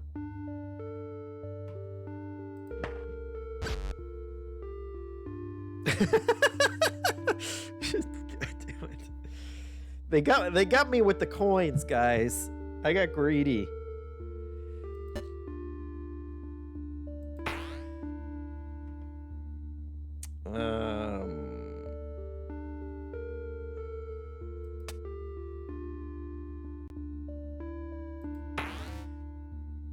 Take that, coward. You're done.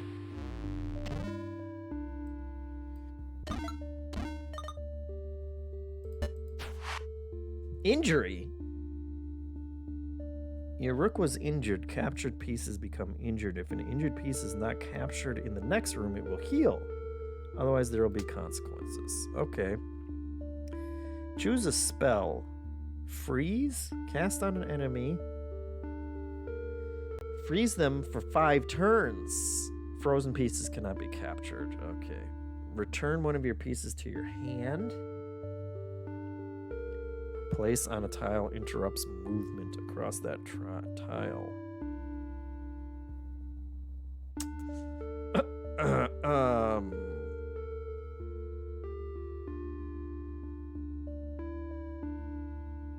This is like a get out of jail free card, isn't it? Let's try that. I like the aesthetic.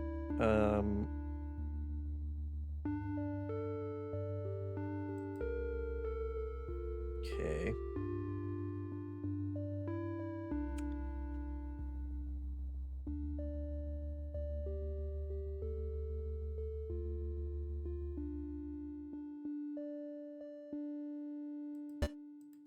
Let's go there. Look at this. Look at this killer move. Done. Forked. See, we didn't need the training grounds to tell us what a fork is. We know it.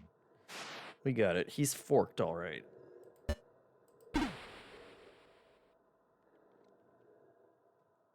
And then we can play it. We know how bishops move.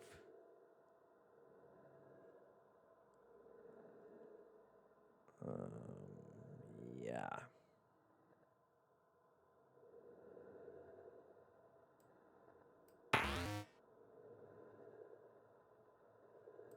Love it.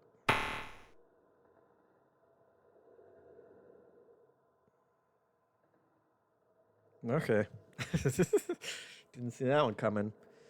Sure.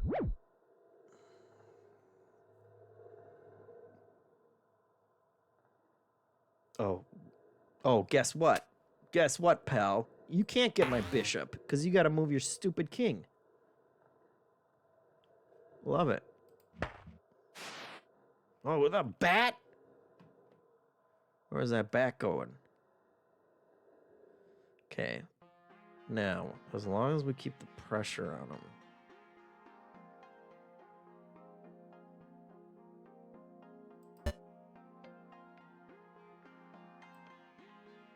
Right? Great.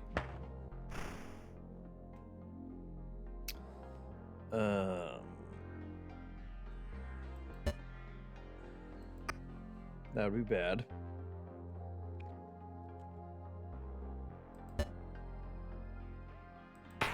That would be all right. Should we? Yeah. Look at this, sucker. That's a pin. Love it.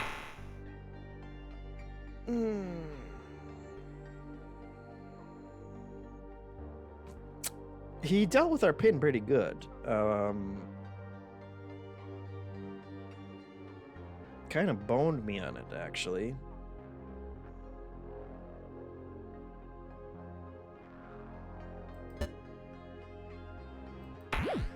So how do you like them apples?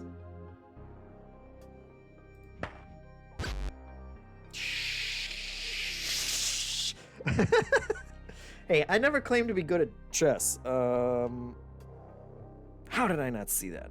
You can use one of your undo tokens to recover your piece and try another move. That was so bad that they're telling me, hey, just undo it. Which, you know, fair enough. So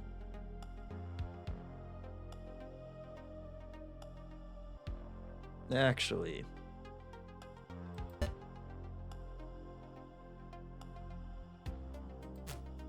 we'll just do that.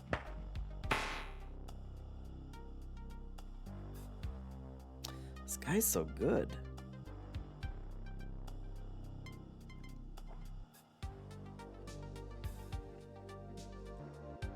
He's good, guys. He's pretty good.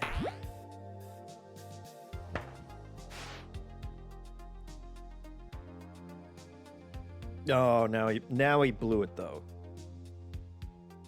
That was an embarrassing move for him.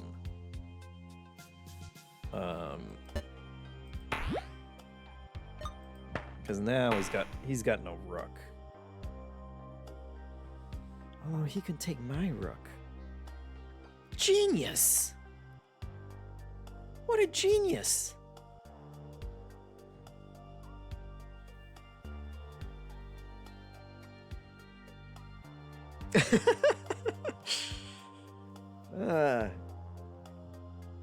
It's trickier than you might think, which is good.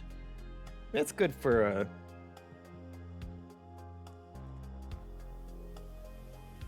Wait. This is my guy. It's not as tricky as you think. Because I was looking at this guy this whole time and I thought it was another one of his guys. So he can't take that guy. Because I can just murder him with this one. So, but if I go here, he can take that guy. Is the problem.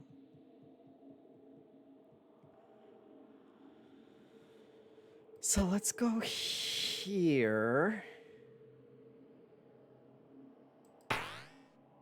And I think that's safe. He can't come here.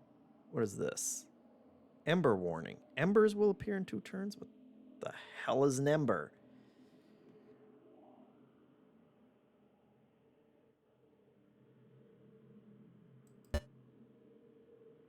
If I move here.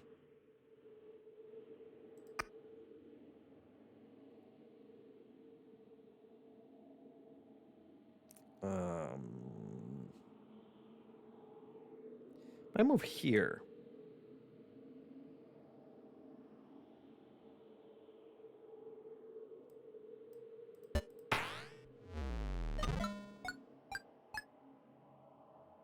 Checkmate. That was checkmate? Oh, yeah, it was. Because he couldn't move to either of those places because of the bishop. Actually, I am a chess genius. Thanks. Love it. We forked. We had a fork. We had a pin. We had a skewer. We had a checkmate. And my rook is better. Love it. Upgrade a piece. Stomp. When landing, adjacent pieces are stunned. What? Or wrap around the edge of the board?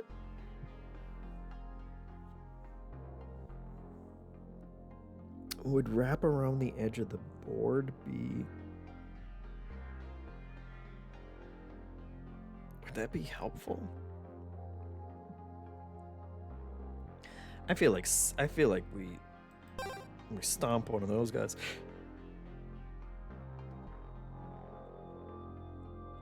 All right. This is board 3 of 4. Use the 6th sense to mark tiles that aren't safe. Okay. Okay. Sure. It's helpful.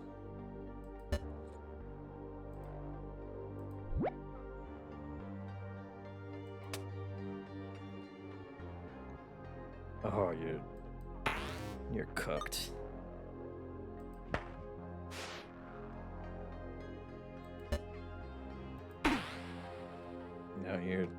Now you're fleeing. But you can't flee because you gotta protect your king.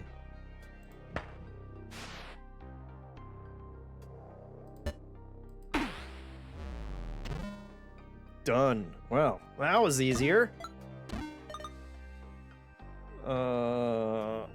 Love it. I don't know why I have to always go back there. Let's see. Choose a skill for your wizard.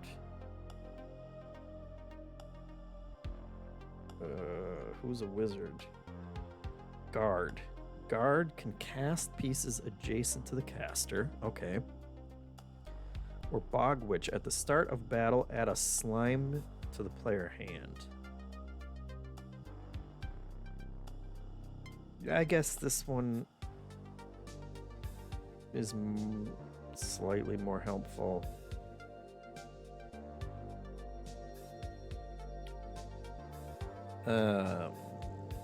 Okay.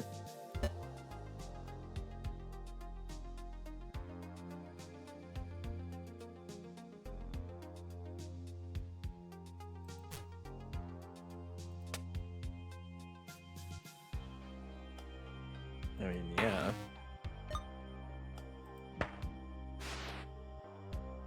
He's gotta. Got nothing.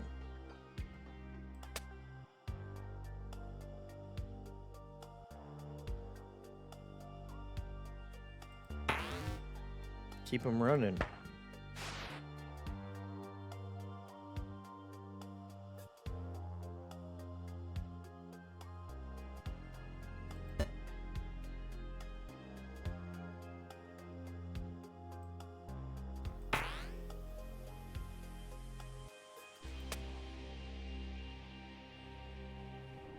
Oh, look at this.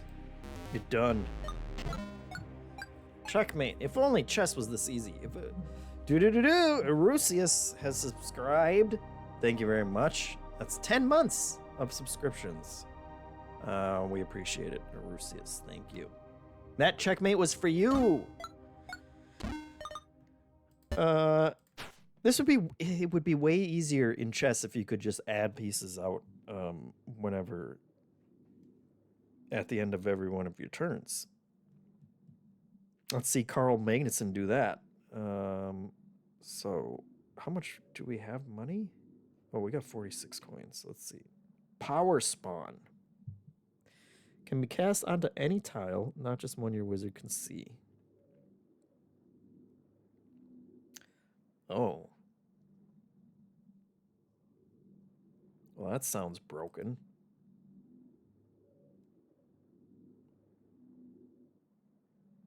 Okay. Does it replace the one that already has? Is the question? I guess so. Maybe? I don't know.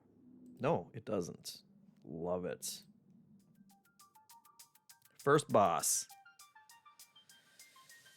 First king is... okay. Have I not been fighting kings the entire time?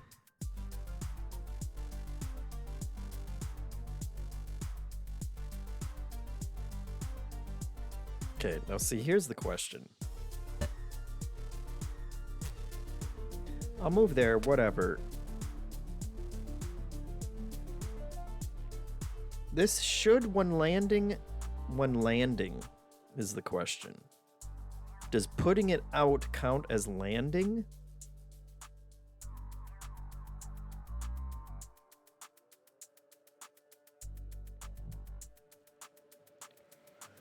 Does putting it out count as landing? I guess we'll put him here, and that will give us our answer for future reference. He's stunned. So I could have just put him here and stunned the king immediately? Arusi says JeffM is secretly a grandmaster. Could be. Oh, see now.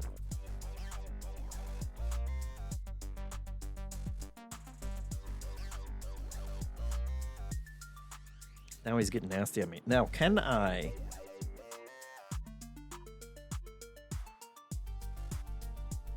Hold on.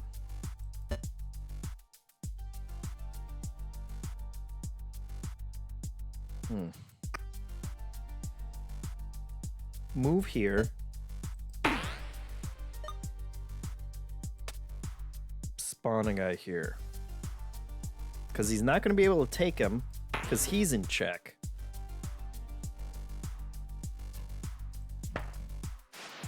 Oh, we're just getting nasty. This is some nasty chess maneuvering.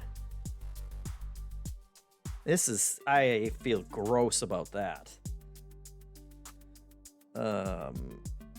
But also I love it.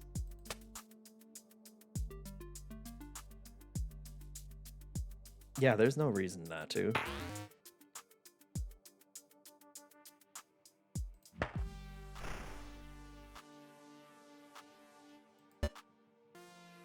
I mean, of course. Sick. That was just... I am ruining chess. Earned a rune. Add a new piece, Archer Queen? And a new Wizard Bishop. What's the rune do? Choose a champion. Oh, well, it's got to be this guy. And his name is obviously Stompy.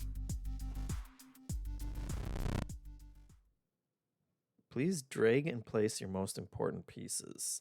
Or from most important to least important. Well, obviously, Stompy. I'm going to say all Brooks. There we go. Okay, most responders place the wizard as the most important piece.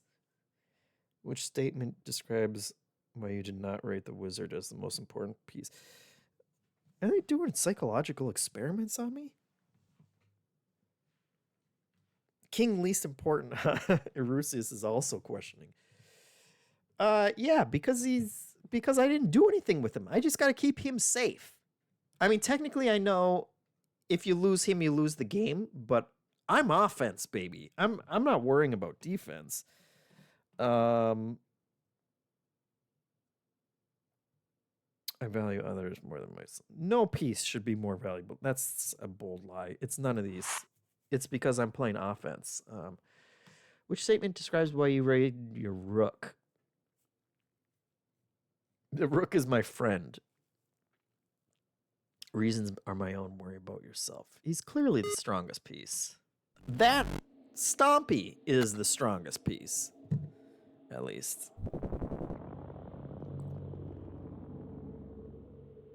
Okay. What? Reduce party size. Additional challenges, 2 acts. Okay. So we're making it harder is what you're telling me. Unlock Act 3 with this wizard to randomize the starting party.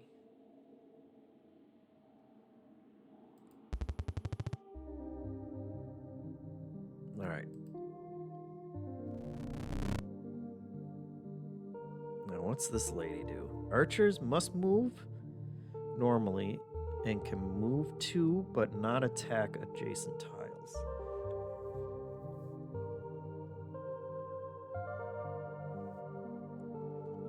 Archers must attack to move normally and can move to but not attack adjacent tiles. I have no idea what that means, but I'm going to take it. Oh god, did they start me with a bishop too? Okay, I got one rook in there. External Heart says, "Hey JeffM, any small games you have played lately? I picked up a small version of Deep Regrets called Shallow Regrets. That's been quick and fun. I've heard of that one. Let's see.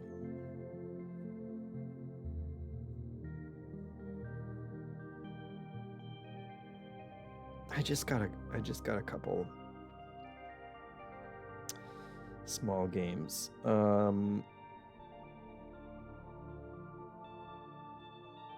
can't remember if I talked about it. Trio is a small one, and then they made another one called Combo, both from Happy Camper, very small card games that are very replayable.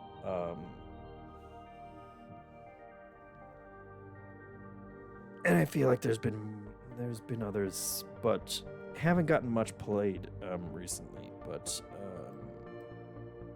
that hasn't stopped me from buying more games that are now sitting in my kitchen right now, waiting to be played. I just got the 25th century version of Botswana, a little Reiner Knizia card game that I'm looking forward to getting played. There's a larger gold reward for defeating a room in fewer turns. Okay. Makes sense.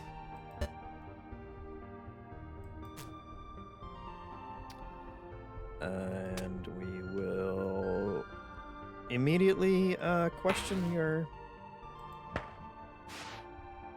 reign there, buddy.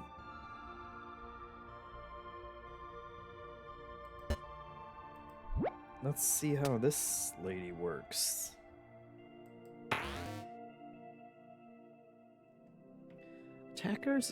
Archers must attack to move normally and can move to but not attack adjacent tiles. That's...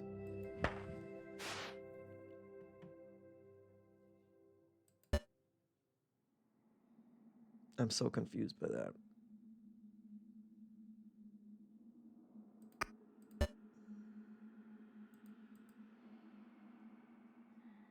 Okay. Okay, you're a little spot there, buddy. And then let's bishop him.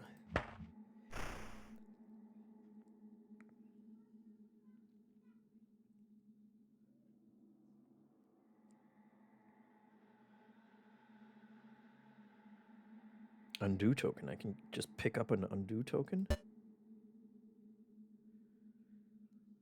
And that some no. So I can't move there because I can't attack, I guess. Because must attack to move normally. Gotcha. Well, that's something.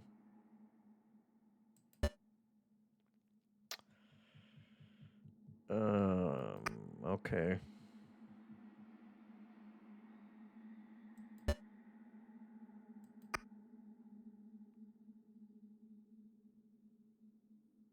So.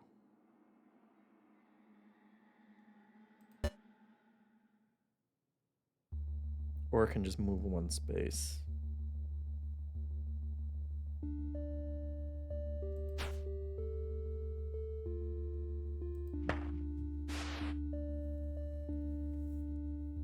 Where are you going?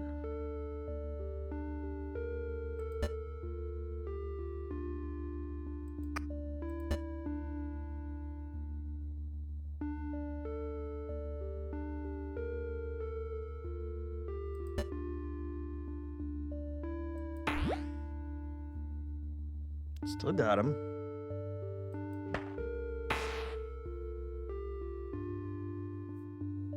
That was the dumbest move he could have made.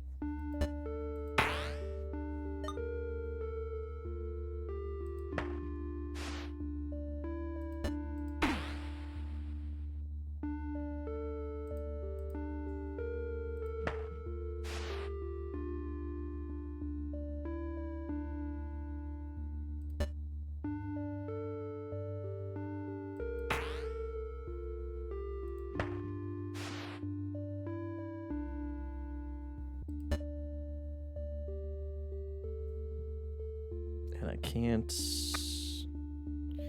Queen Archer is something.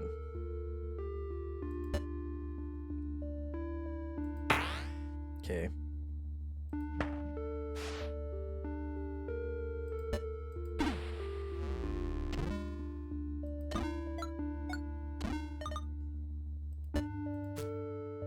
We got there. External Heart says, I know that one. I played Flamecraft like once a year, and the expansion is on the way. Nice. Canadian perked up at the question of board games. He's good with recommendations, too. Transmute to Bishop. Cast on a piece within... Cast on a piece, I'm assuming within your sight, will change targeted piece to a transmute to bishop for this. So I can change a piece to a bishop, is I think what it's saying.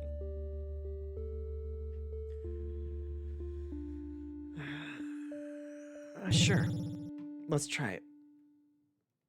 Let's try it. Choose your path. 3 bishops versus a bishop and a rook.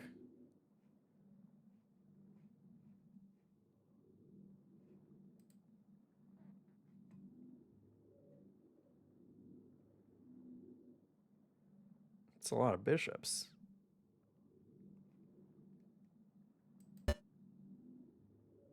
Kind of nullifies my transmute to bishop power, too.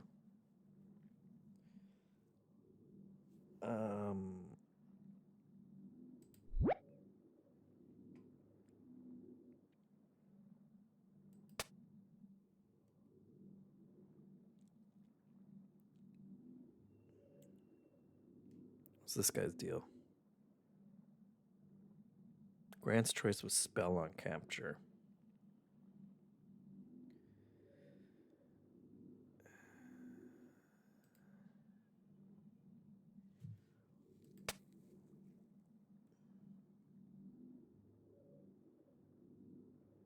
Now see, if I move here, he's gonna move right there.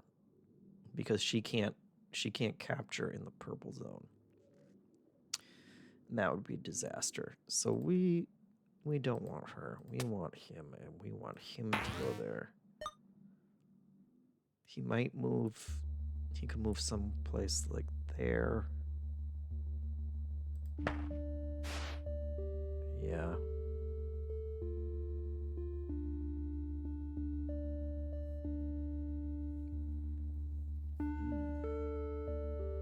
Which, let's see.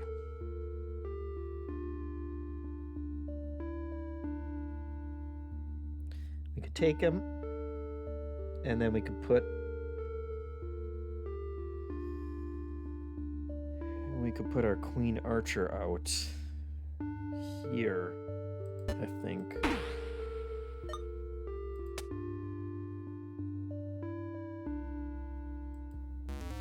And she'd be able to murder him there.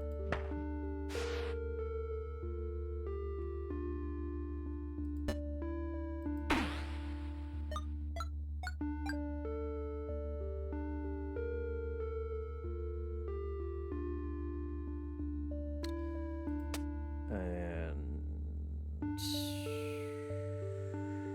got that locked down.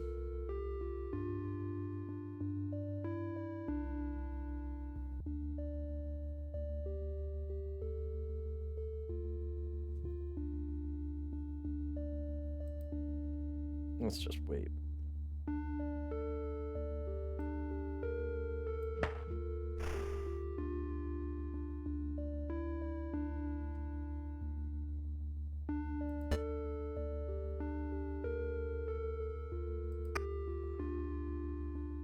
Same thing. If I move here, then he could move here, and that would be disastrous.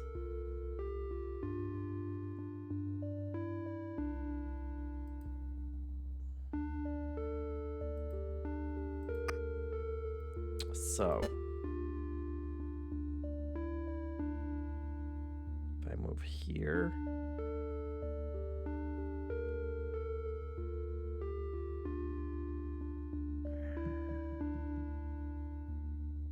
maybe just move to the middle.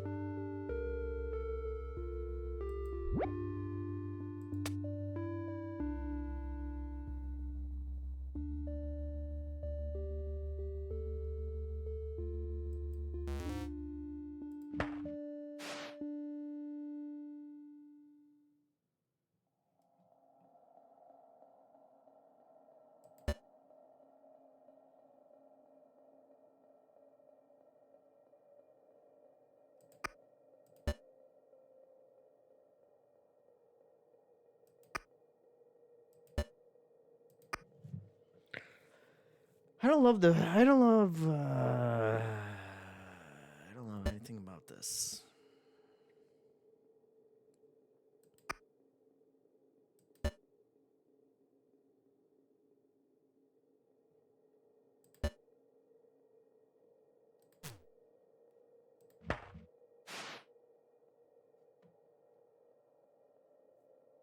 Why would you move there?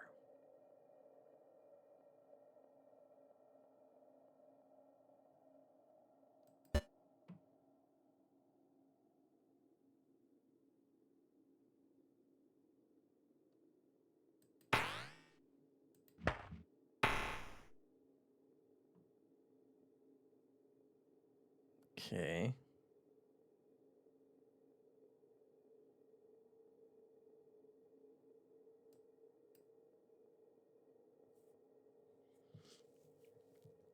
Interesting.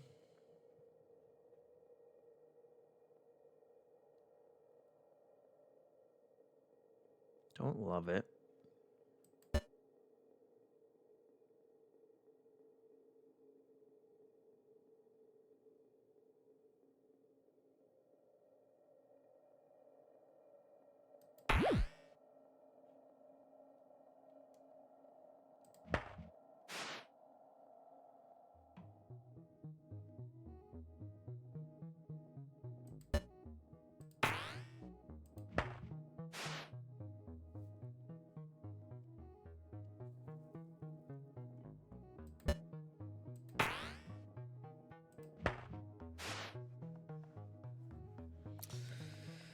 These guys.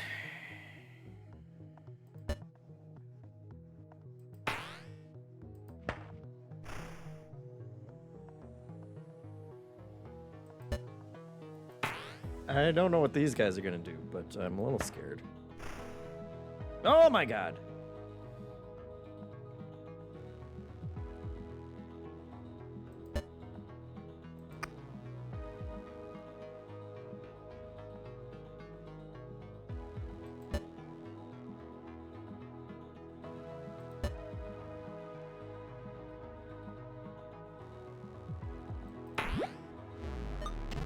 There we go. Checkmate. It took a bit. It took a bit. Doo-doo-doo-doo. Nitrum just subscribed. Says, looking forward to the 210s this year. I was listening to the old ones, and Leo got absolutely bullied in 2020. We would never.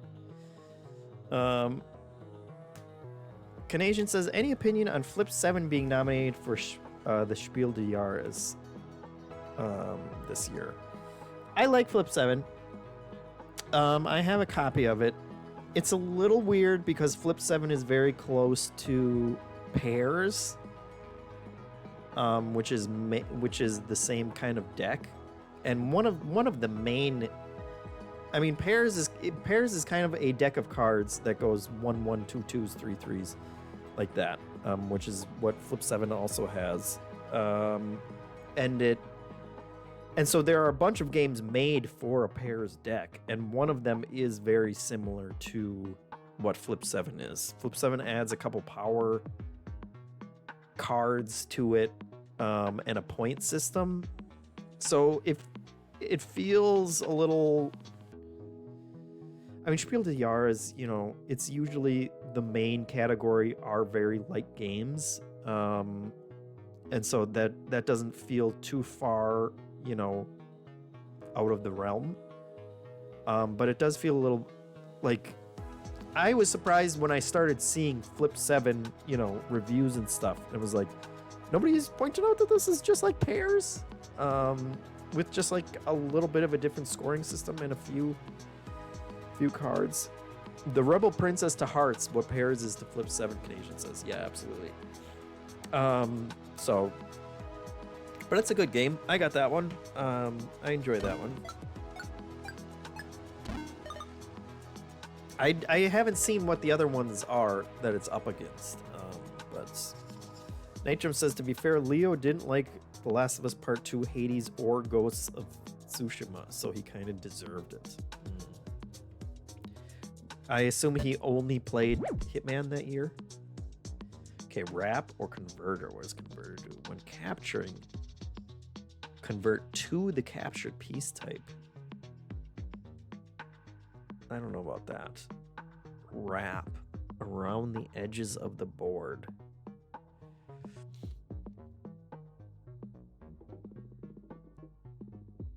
I still don't understand why that's good, but we'll take it. And we'll put it on our rook. Lots of bishops, and we don't know what the board looks like, so sure.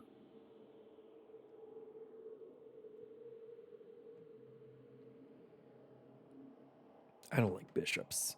I've determined.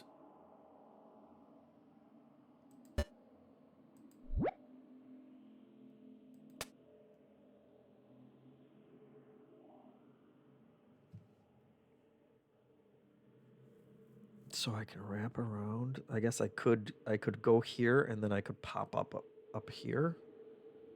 I don't know why I would do that. I'm gonna just murder them all.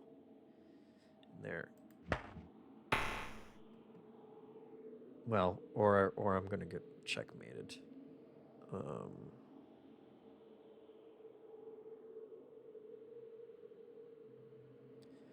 Or I do wrap around. But he could easily, the king himself could kill me, which would be embarrassing. So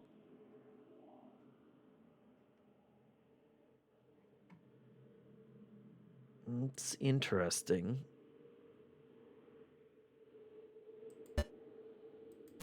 You can move to safety and put her up here. Get some pressure on the king.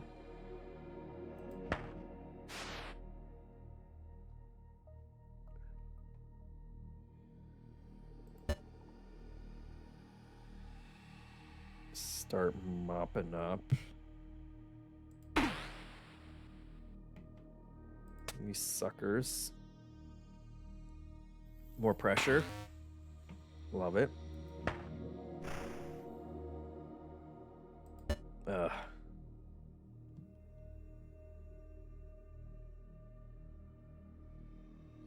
He boned me on that one.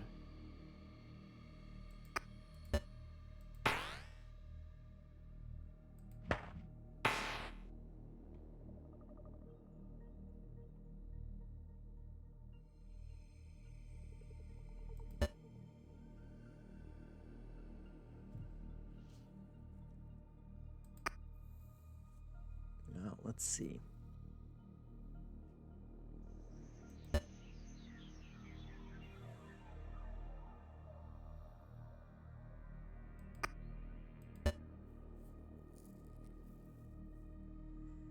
He's on a black square. Can I cast on any piece within your sight and we'll change him to a bishop for this battle? Can I use it on a king?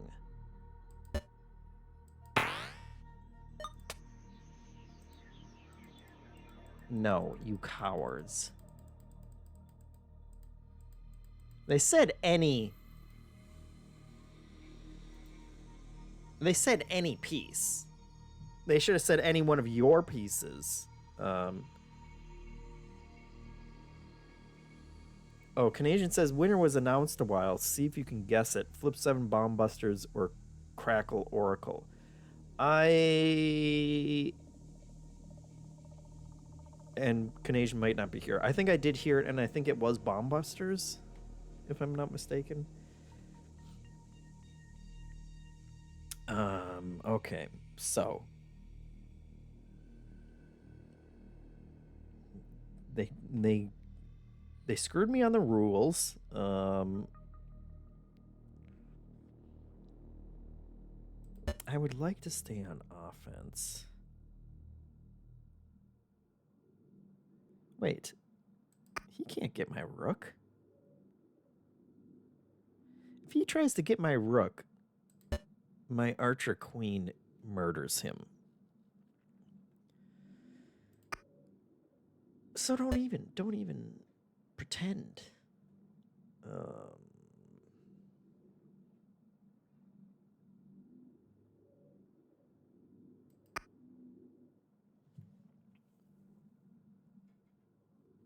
So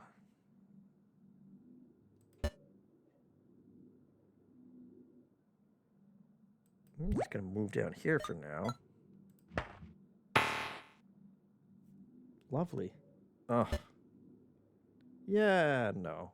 Damn it. Okay. Actually.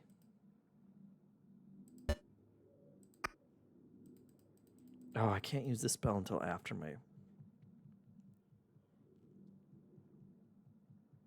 I was gonna say I could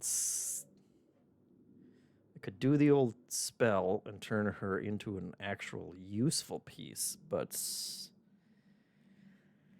that's not gonna happen now. Oh, look at this. Of course, I set it up.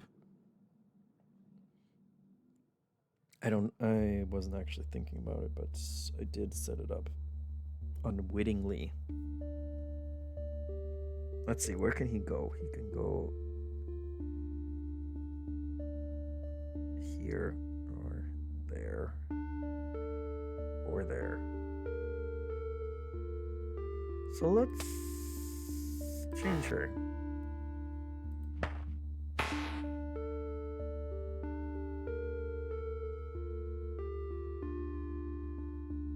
He's still pretending that he can hit that guy, but my bishop is keeping him safe, so we will go here.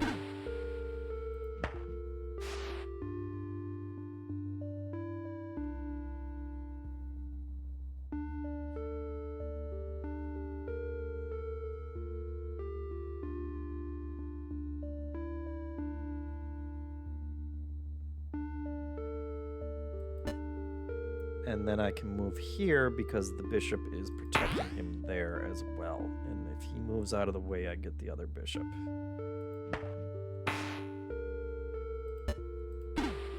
Now you're cooked. Transmute to a prince. That's how you get him.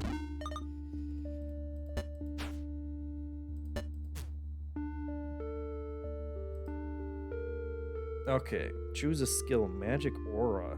Wizard stuns enemy pieces when moving adjacent to them. Or Medusa.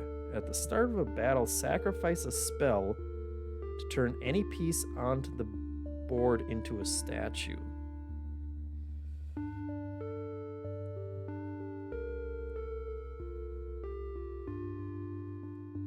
Oh, and spells are one-time use, I guess. I guess we'll just do the Magic Aura.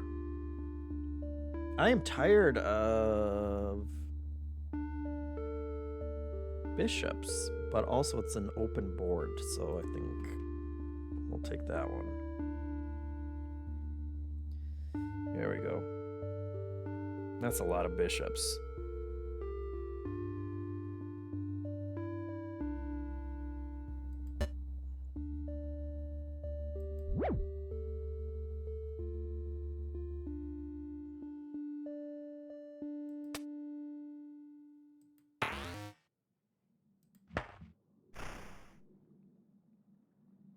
Put the pressure on that joker.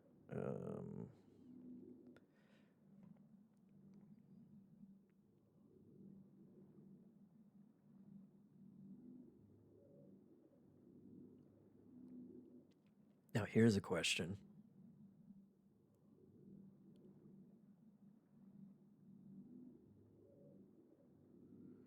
If I move here,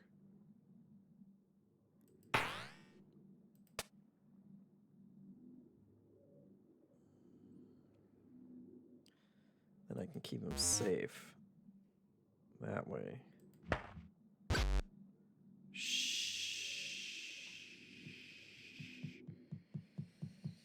Okay, that's an undo. Hey, that was dumb. Of course, the bishop.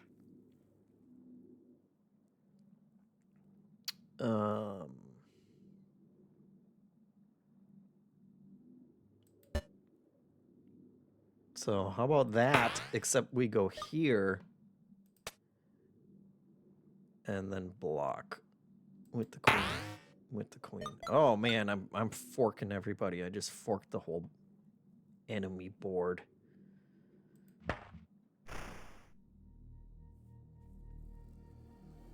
Okay.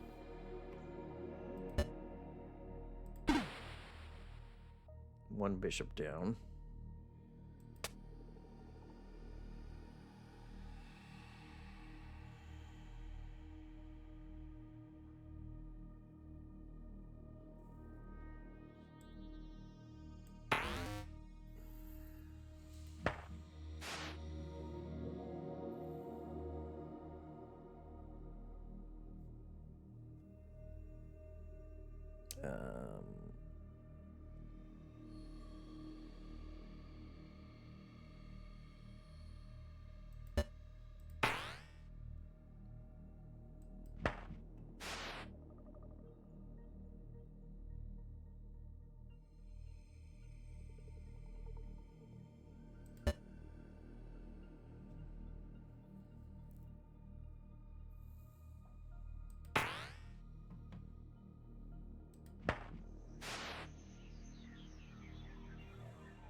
It's tricky.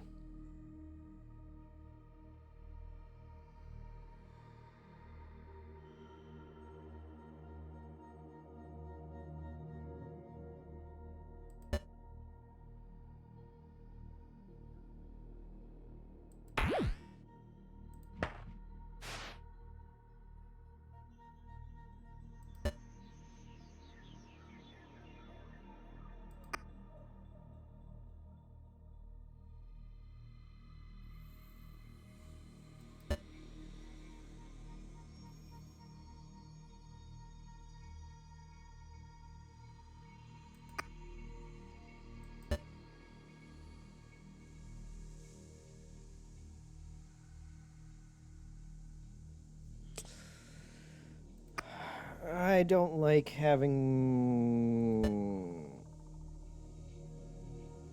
That prince can so easily murder my stupid archer queen.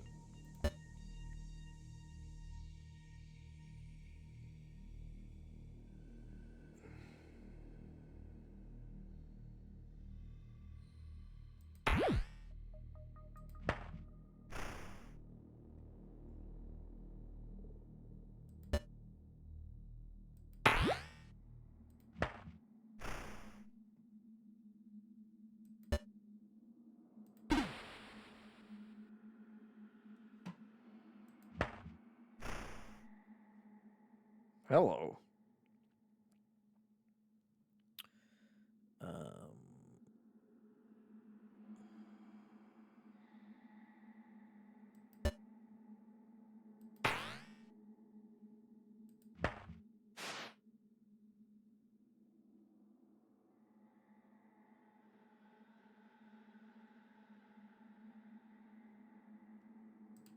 Well, I have to move I have to move my little wheezy. Little wheezy. Ugh. Prince, I knew it. I knew he was coming for me. Okay, that's fine. We just have to put unending pressure.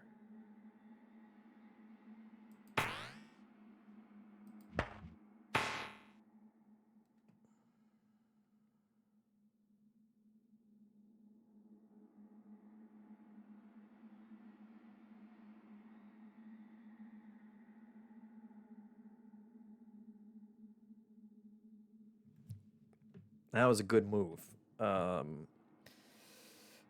Yeah, Canadian. I think I did hear about that. And I assume it was bomb busters. Dang it, that was a good move.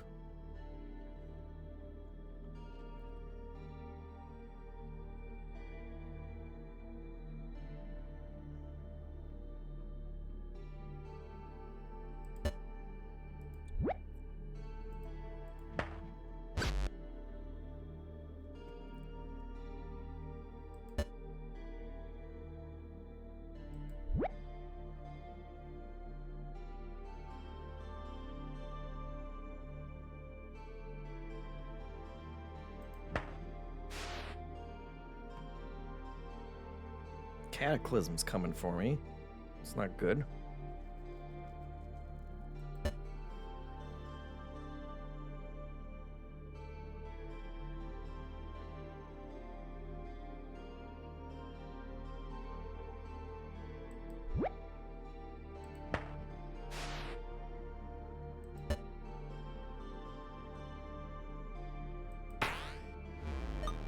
There we go. Sucker. It was tricky. It was tricky. We forked all those guys that one turn. That was really the change maker. Fully heal an injured piece. I don't care about any of those. All right, traditional king boss.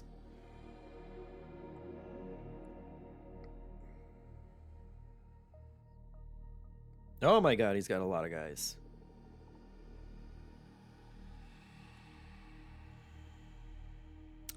All right.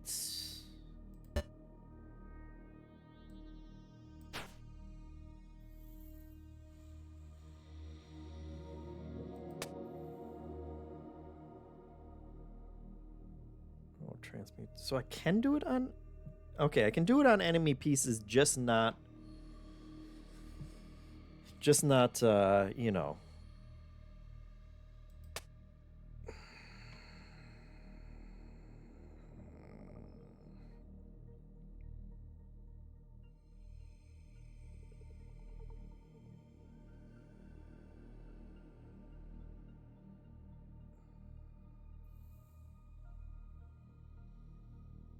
Actually, that would be... Hold on.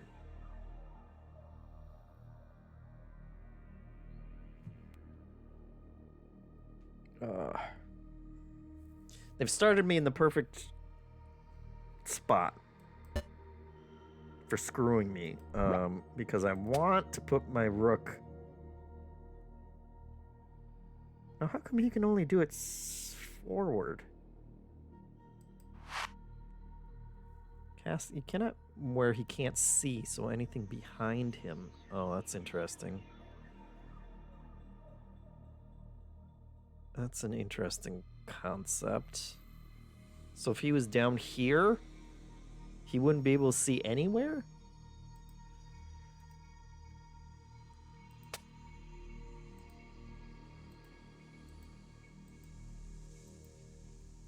That's weird. Okay. I don't like it.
I'm murdering him now.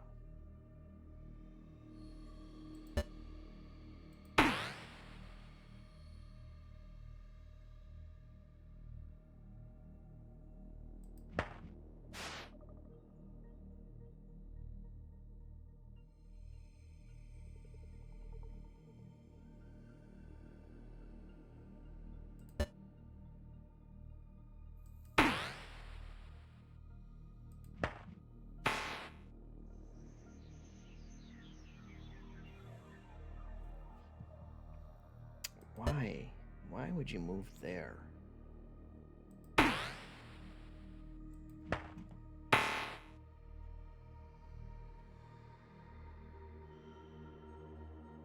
That's interesting.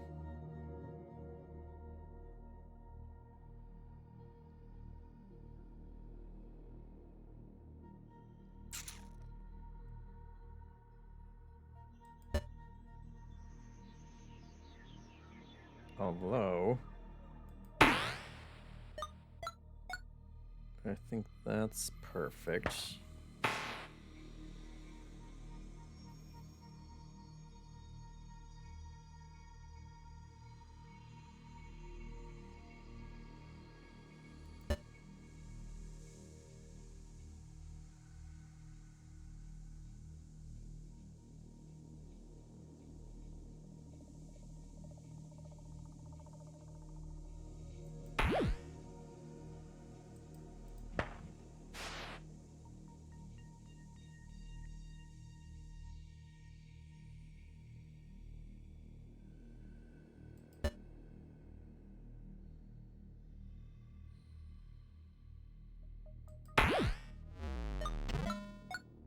Checkmate.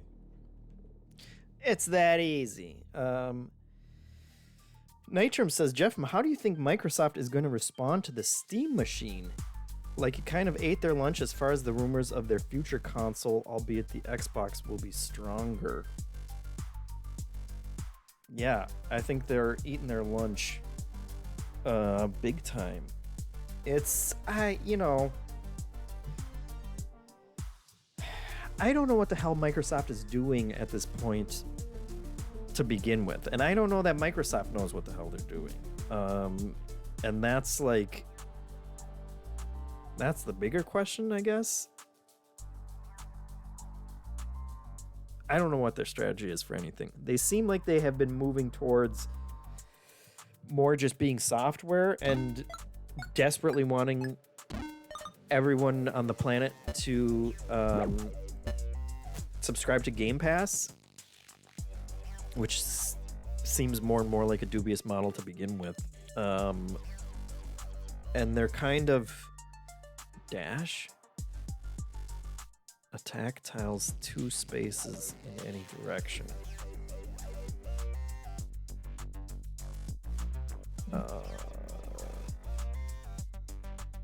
He can only move 1 space at a time now. Okay, well, I guess we'll see.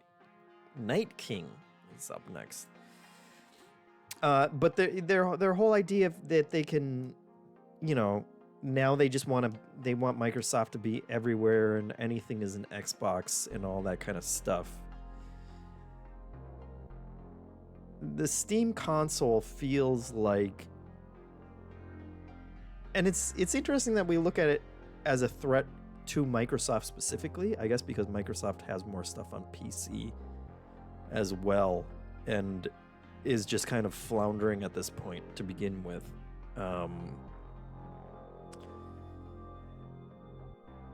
Yeah, I think it's trouble for them.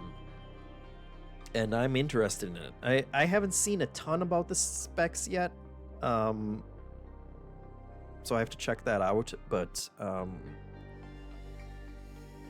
they knocked it out of the park with the Steam Deck. I play the Steam Deck more than I play anything at this point, and I was playing very little PC stuff before then. I was always console first, and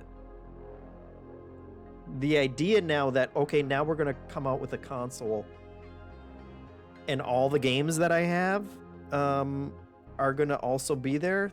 Canadian says the specs are just okay for a PC. Interesting. It's basically a Series S and a PS5 is basically what Digital Foundry said.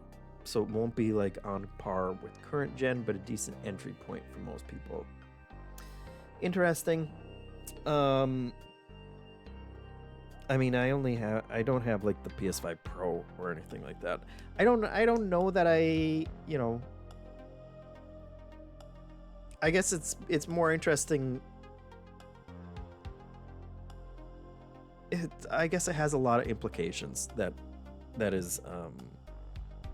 we'll have to see what happens. But I can definitely see them taking a big chunk. It really depends on the price. You can build a solid computer for like $800. Yeah. But like, I don't know, when I play my Steam Deck, it doesn't feel like I'm playing PC games because so much stuff has already kind of been built to just run on Steam Deck. Like a lot of people a lot of PC developers just treat it as like a system that you just, make sure that your game runs for. And like and just like I guess Steam just does a good enough job making sure things run to begin with that I feel like I don't have the PC game woes that I do when I'm sitting at an actual computer. It's just like it has become a mainstream thing that people make sure that their games play well on Steam. And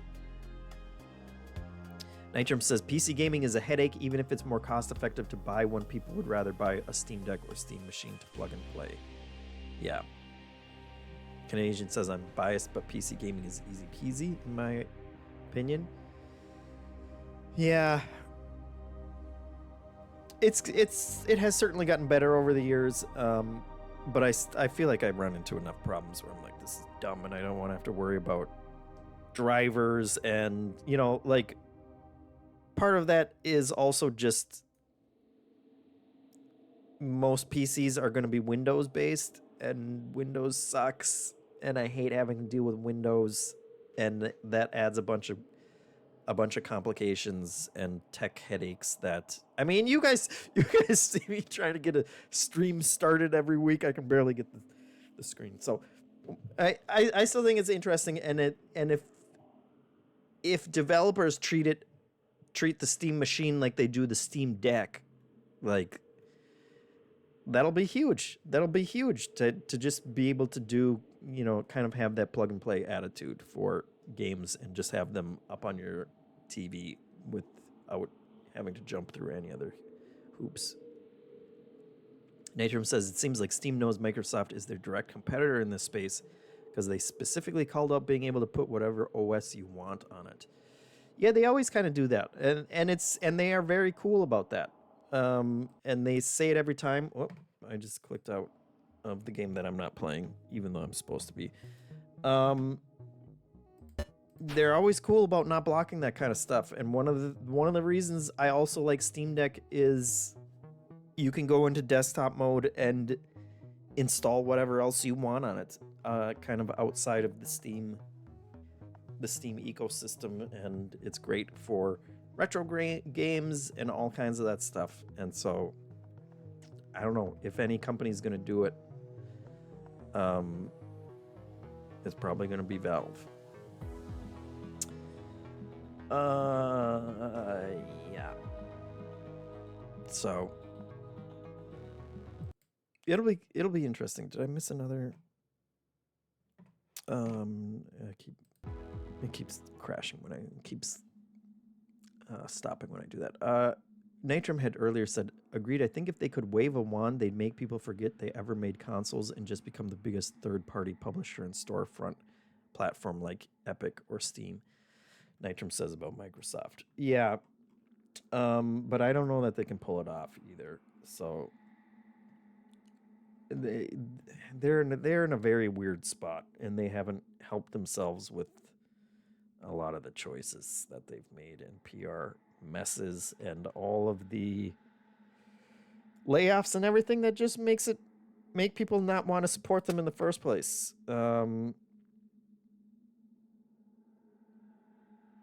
It's a bit of a mess. Let's see. You can go there. We'll threaten a bunch of bishops. We'll threaten to murder a bunch of bishops. Murderer's Row right here. Prince moves one space, yes. But he can dash, attack tiles 2 spaces in any direction? Oh, yeah, he can. That's interesting. We shall see how that plays out. This is such a little cluster up here. I think I can just murder you.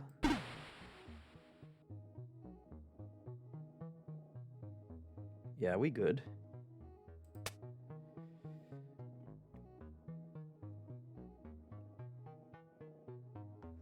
Not really a great place to put her.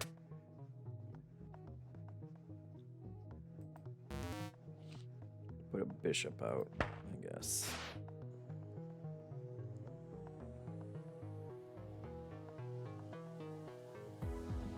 They got the lockdown going this way, which is smart.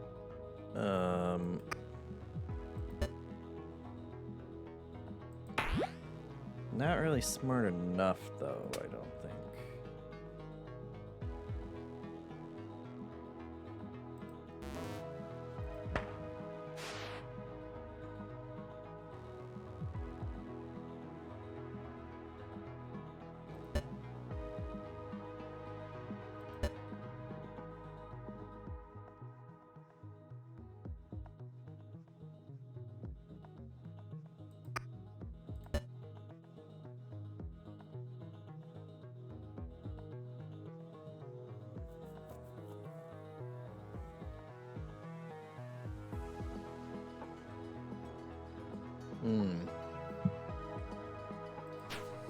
Oh, I didn't mean to do that.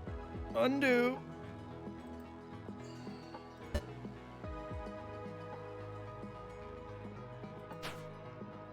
Let's move him there.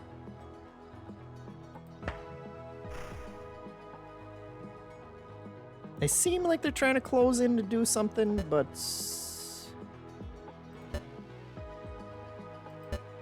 I don't know what.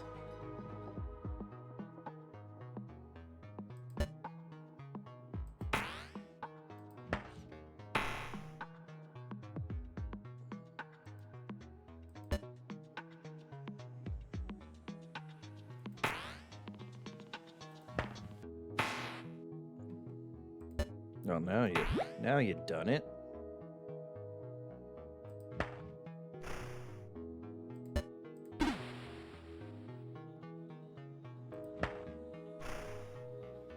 Oh, they're coming for me.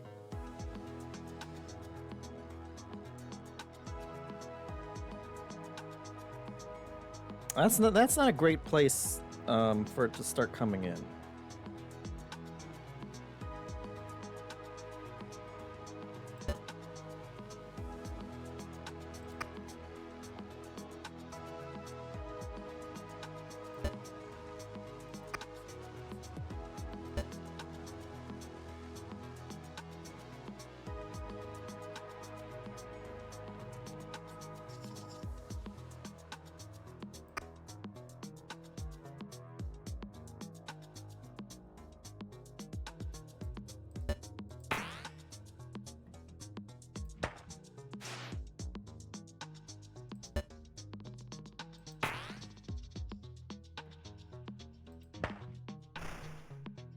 Oh my god.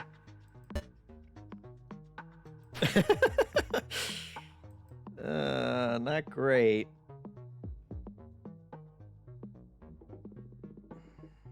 Wait.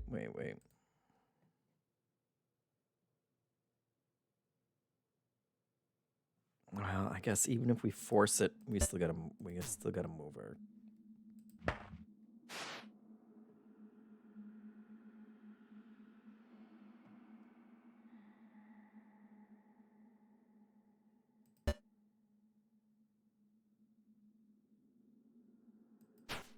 If our prince wasn't here.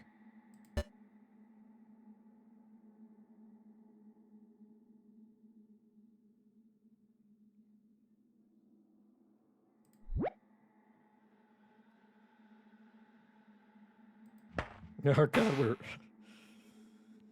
playing with fire.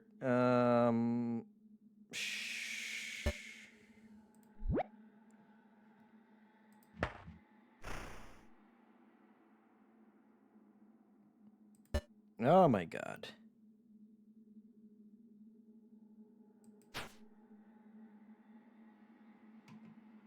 This isn't good, guys.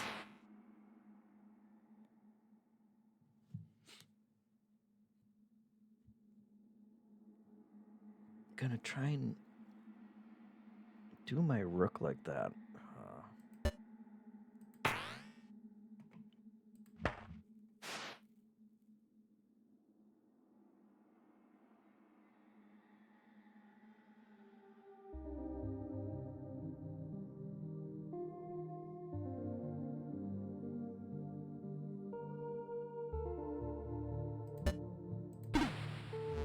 There we go.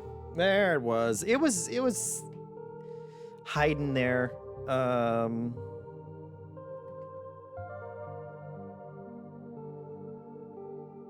Natrum says, "Oh man, I didn't even think about all the emulators you could load on that bad boy." Yeah, it's good. Okay, choose a spell. Let's do a freeze. God, I'm so sick of... That looks like a nightmare of a board.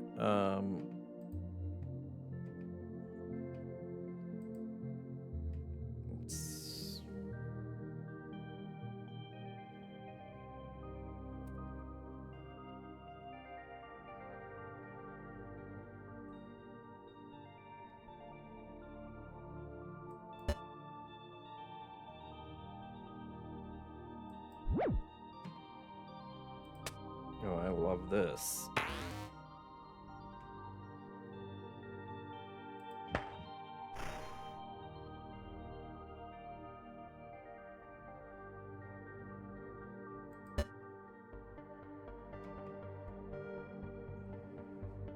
Oh, I can't. I thought I could. I thought his attack tiles 2 spaces in any direction meant I could do 2. I could do them both at the same time. Oh, don't. I'm just talking here, man.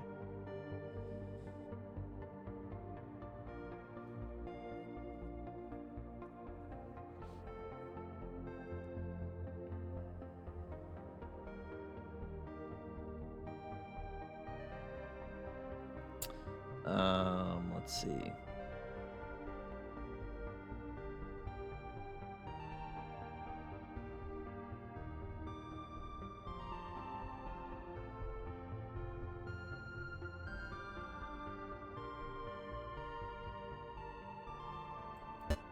So.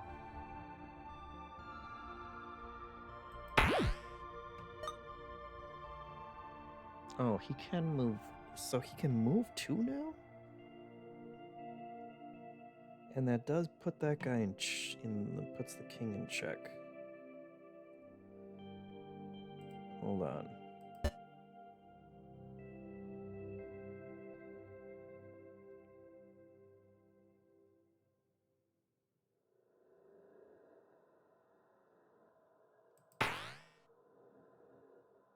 So if I can move there.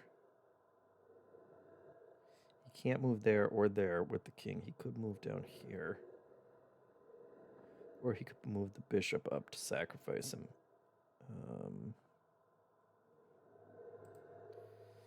I think this might be better. And then we move our guy here.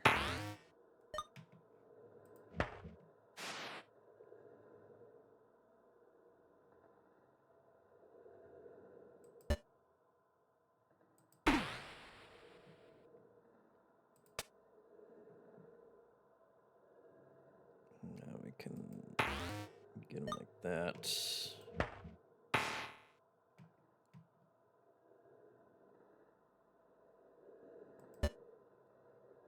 Now, is that checkmate? Yeah, it is. Get out of here. Tricky game! Janet says, soothing ass soundtrack. Feels like I'm about to get a massage. It is. Archer Queen has healed. King movement allows this piece to move like a king, but not attack. Converter. When capturing, convert a piece to the captured type.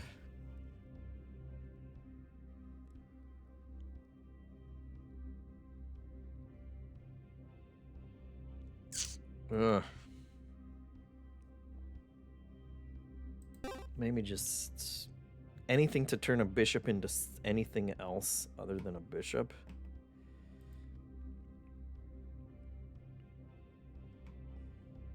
Give me an open board. That's what I want. Okay. Lots of stuff happening on this one.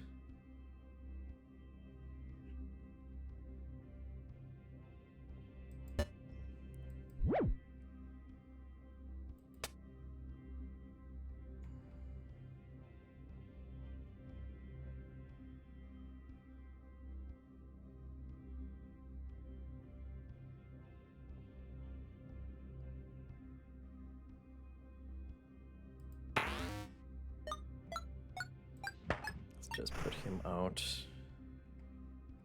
Start early with the pressure.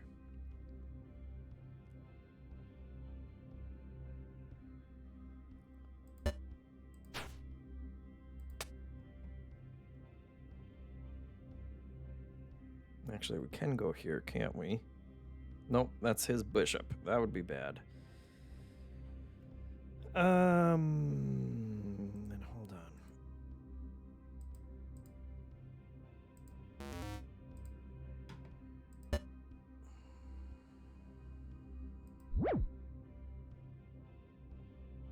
Well, actually, Archer Queen?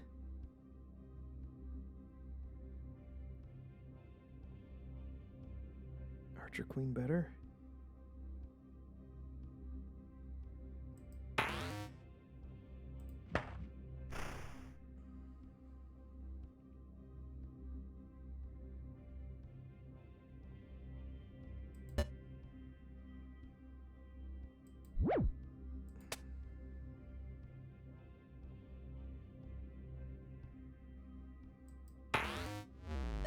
Done.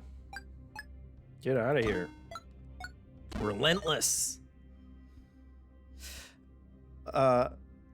Limeister says it's soothing, but also reminds me of Stranger Things theme a little bit too. Yeah, one of the songs, I was definitely getting Stranger Things vibes. See through walls and pieces for the purposes of casting. Okay, or add a spell slot.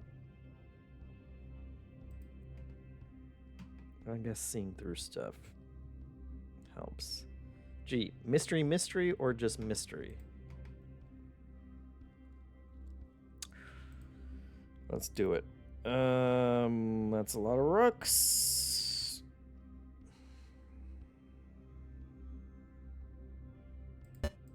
Don't love that.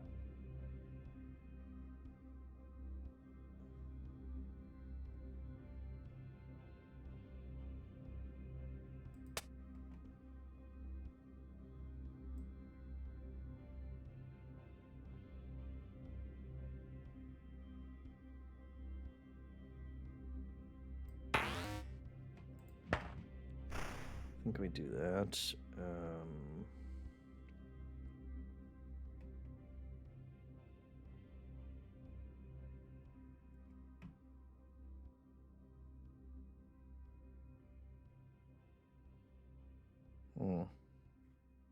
Okay.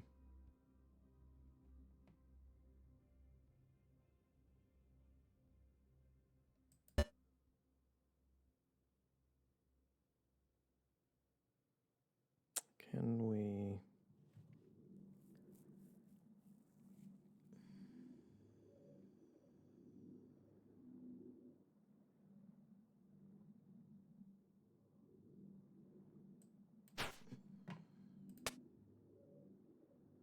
like that?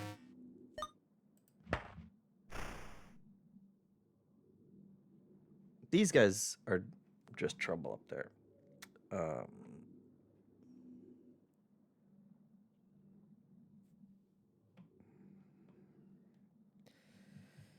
So whatever we do.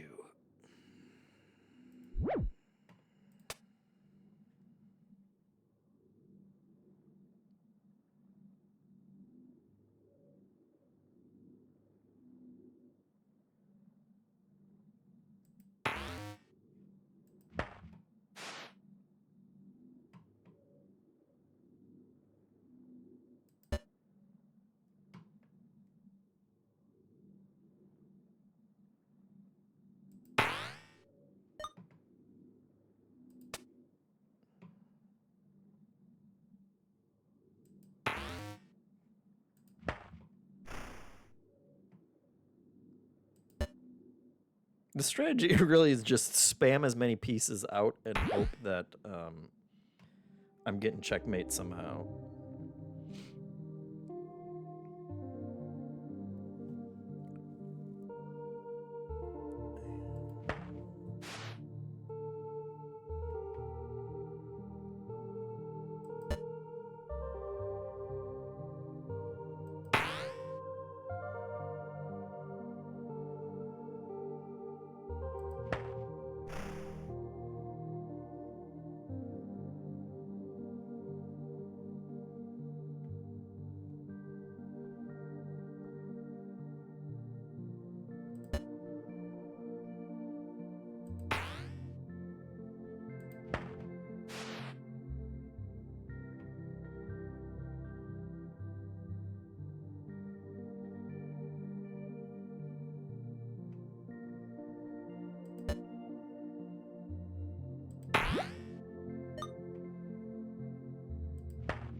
How about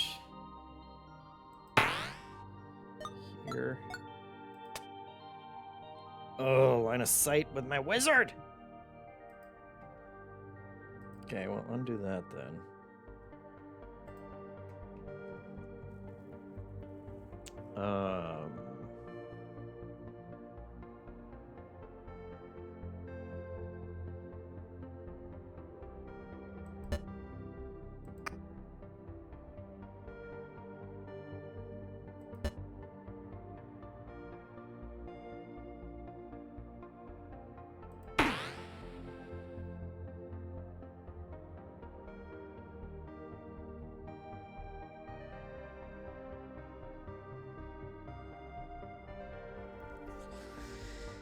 take him there.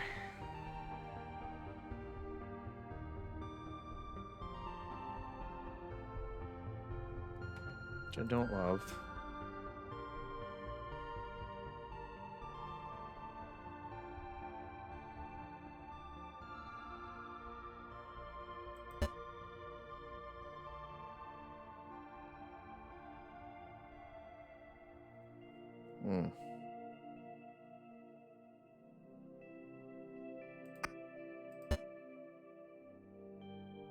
These guys, little buddies over here, have each other covered pretty good.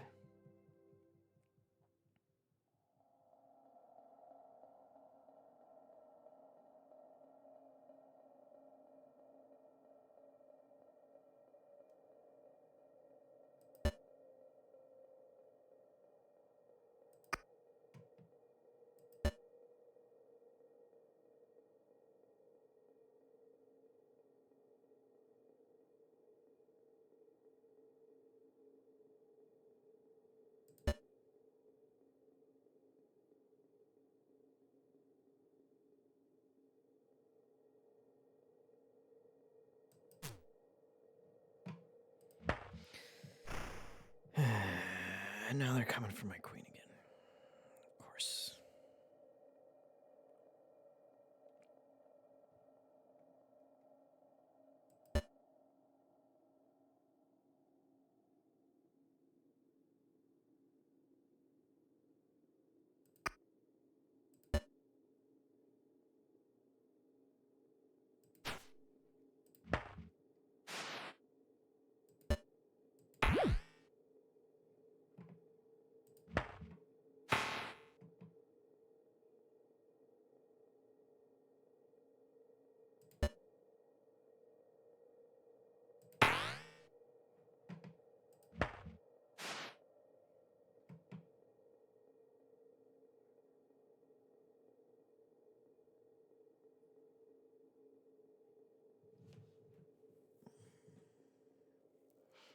It's interesting.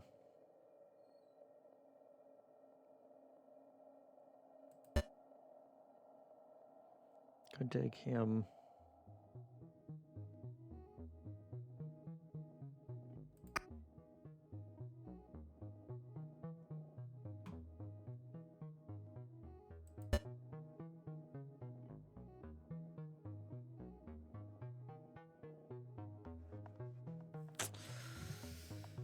Oh, it's rough.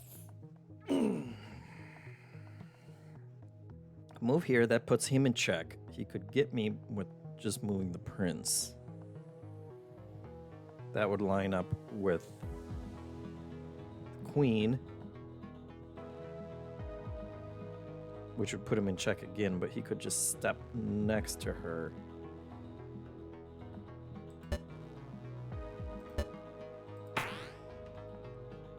Maybe we just put him there. He's just gonna go back and forth like a coward.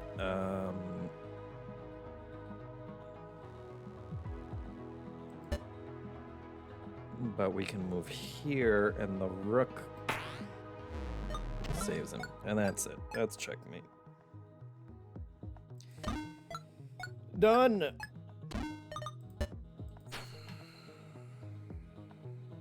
Yes, this song just sounds straight up Stranger Things. Get out of here. Transmute to rook. Let's do the transmute to rook.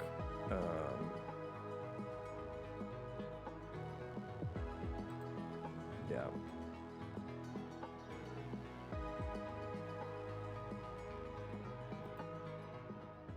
All right. Here we go. Night boss. Oh my god. What do these mean? Oh, and what are those? Slime everywhere?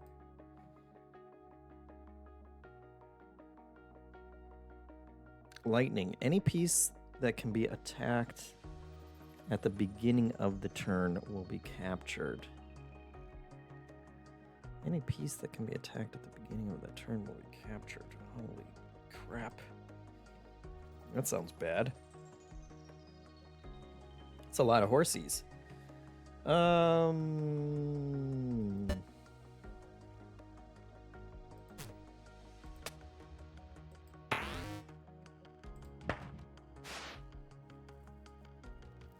they're gonna be so annoying.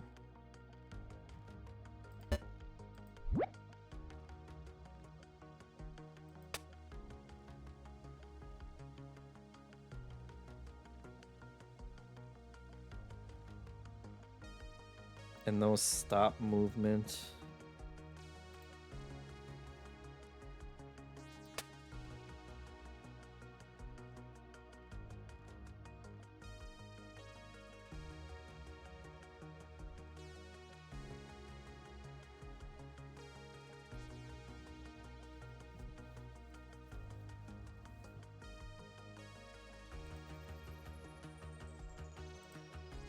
Where was he?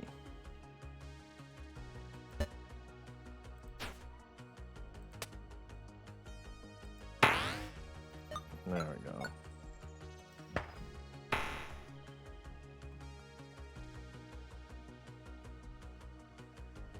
Oh, all these little horsies protecting each other.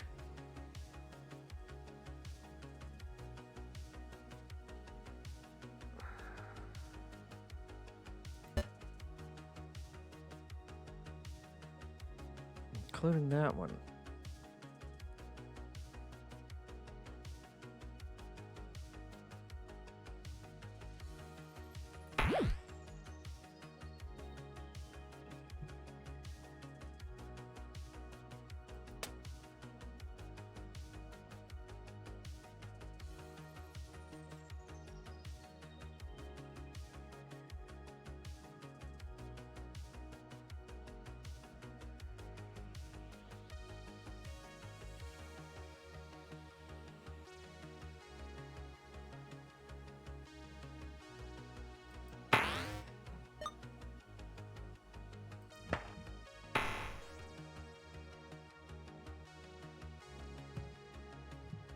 Coming for my king?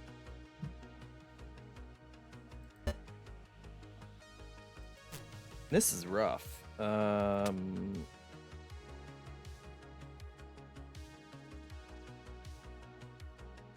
This is a thinky boy they've put me in. They've saddled me with.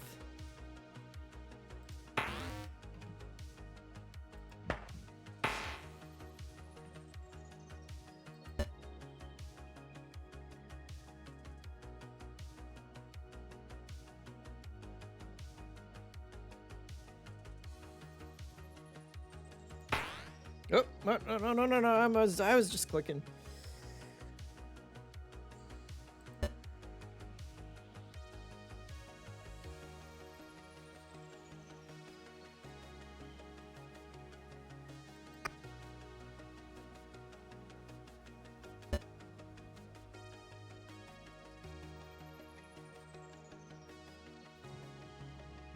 And that slime doesn't go away.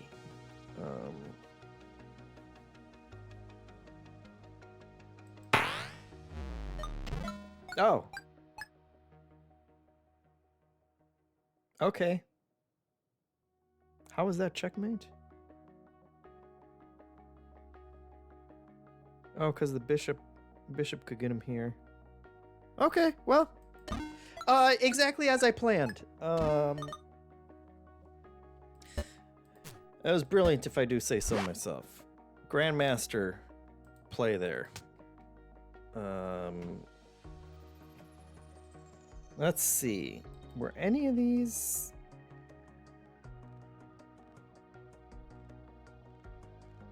He could rap. He was good at rapping.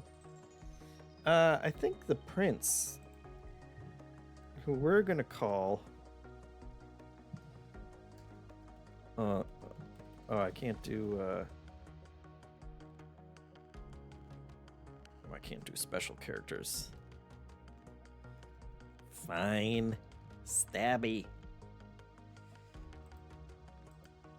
Oh, we can make him any color we want to. That's cute. Green's fine. So that's Below the Crown, early accident. Kenneth says accidental checkmate. Checkmate is always a valid win. I agree. Just because you didn't see it doesn't mean it doesn't count. So Below the Crown there. And we played a little Dog Witch before then. I did better at this one, I guess, so that says something. But thank you for the subs. Thanks for tuning in. The roguelike gravy train just keeps on going. You can't complain about all the games we got nowadays if you're into roguelikes.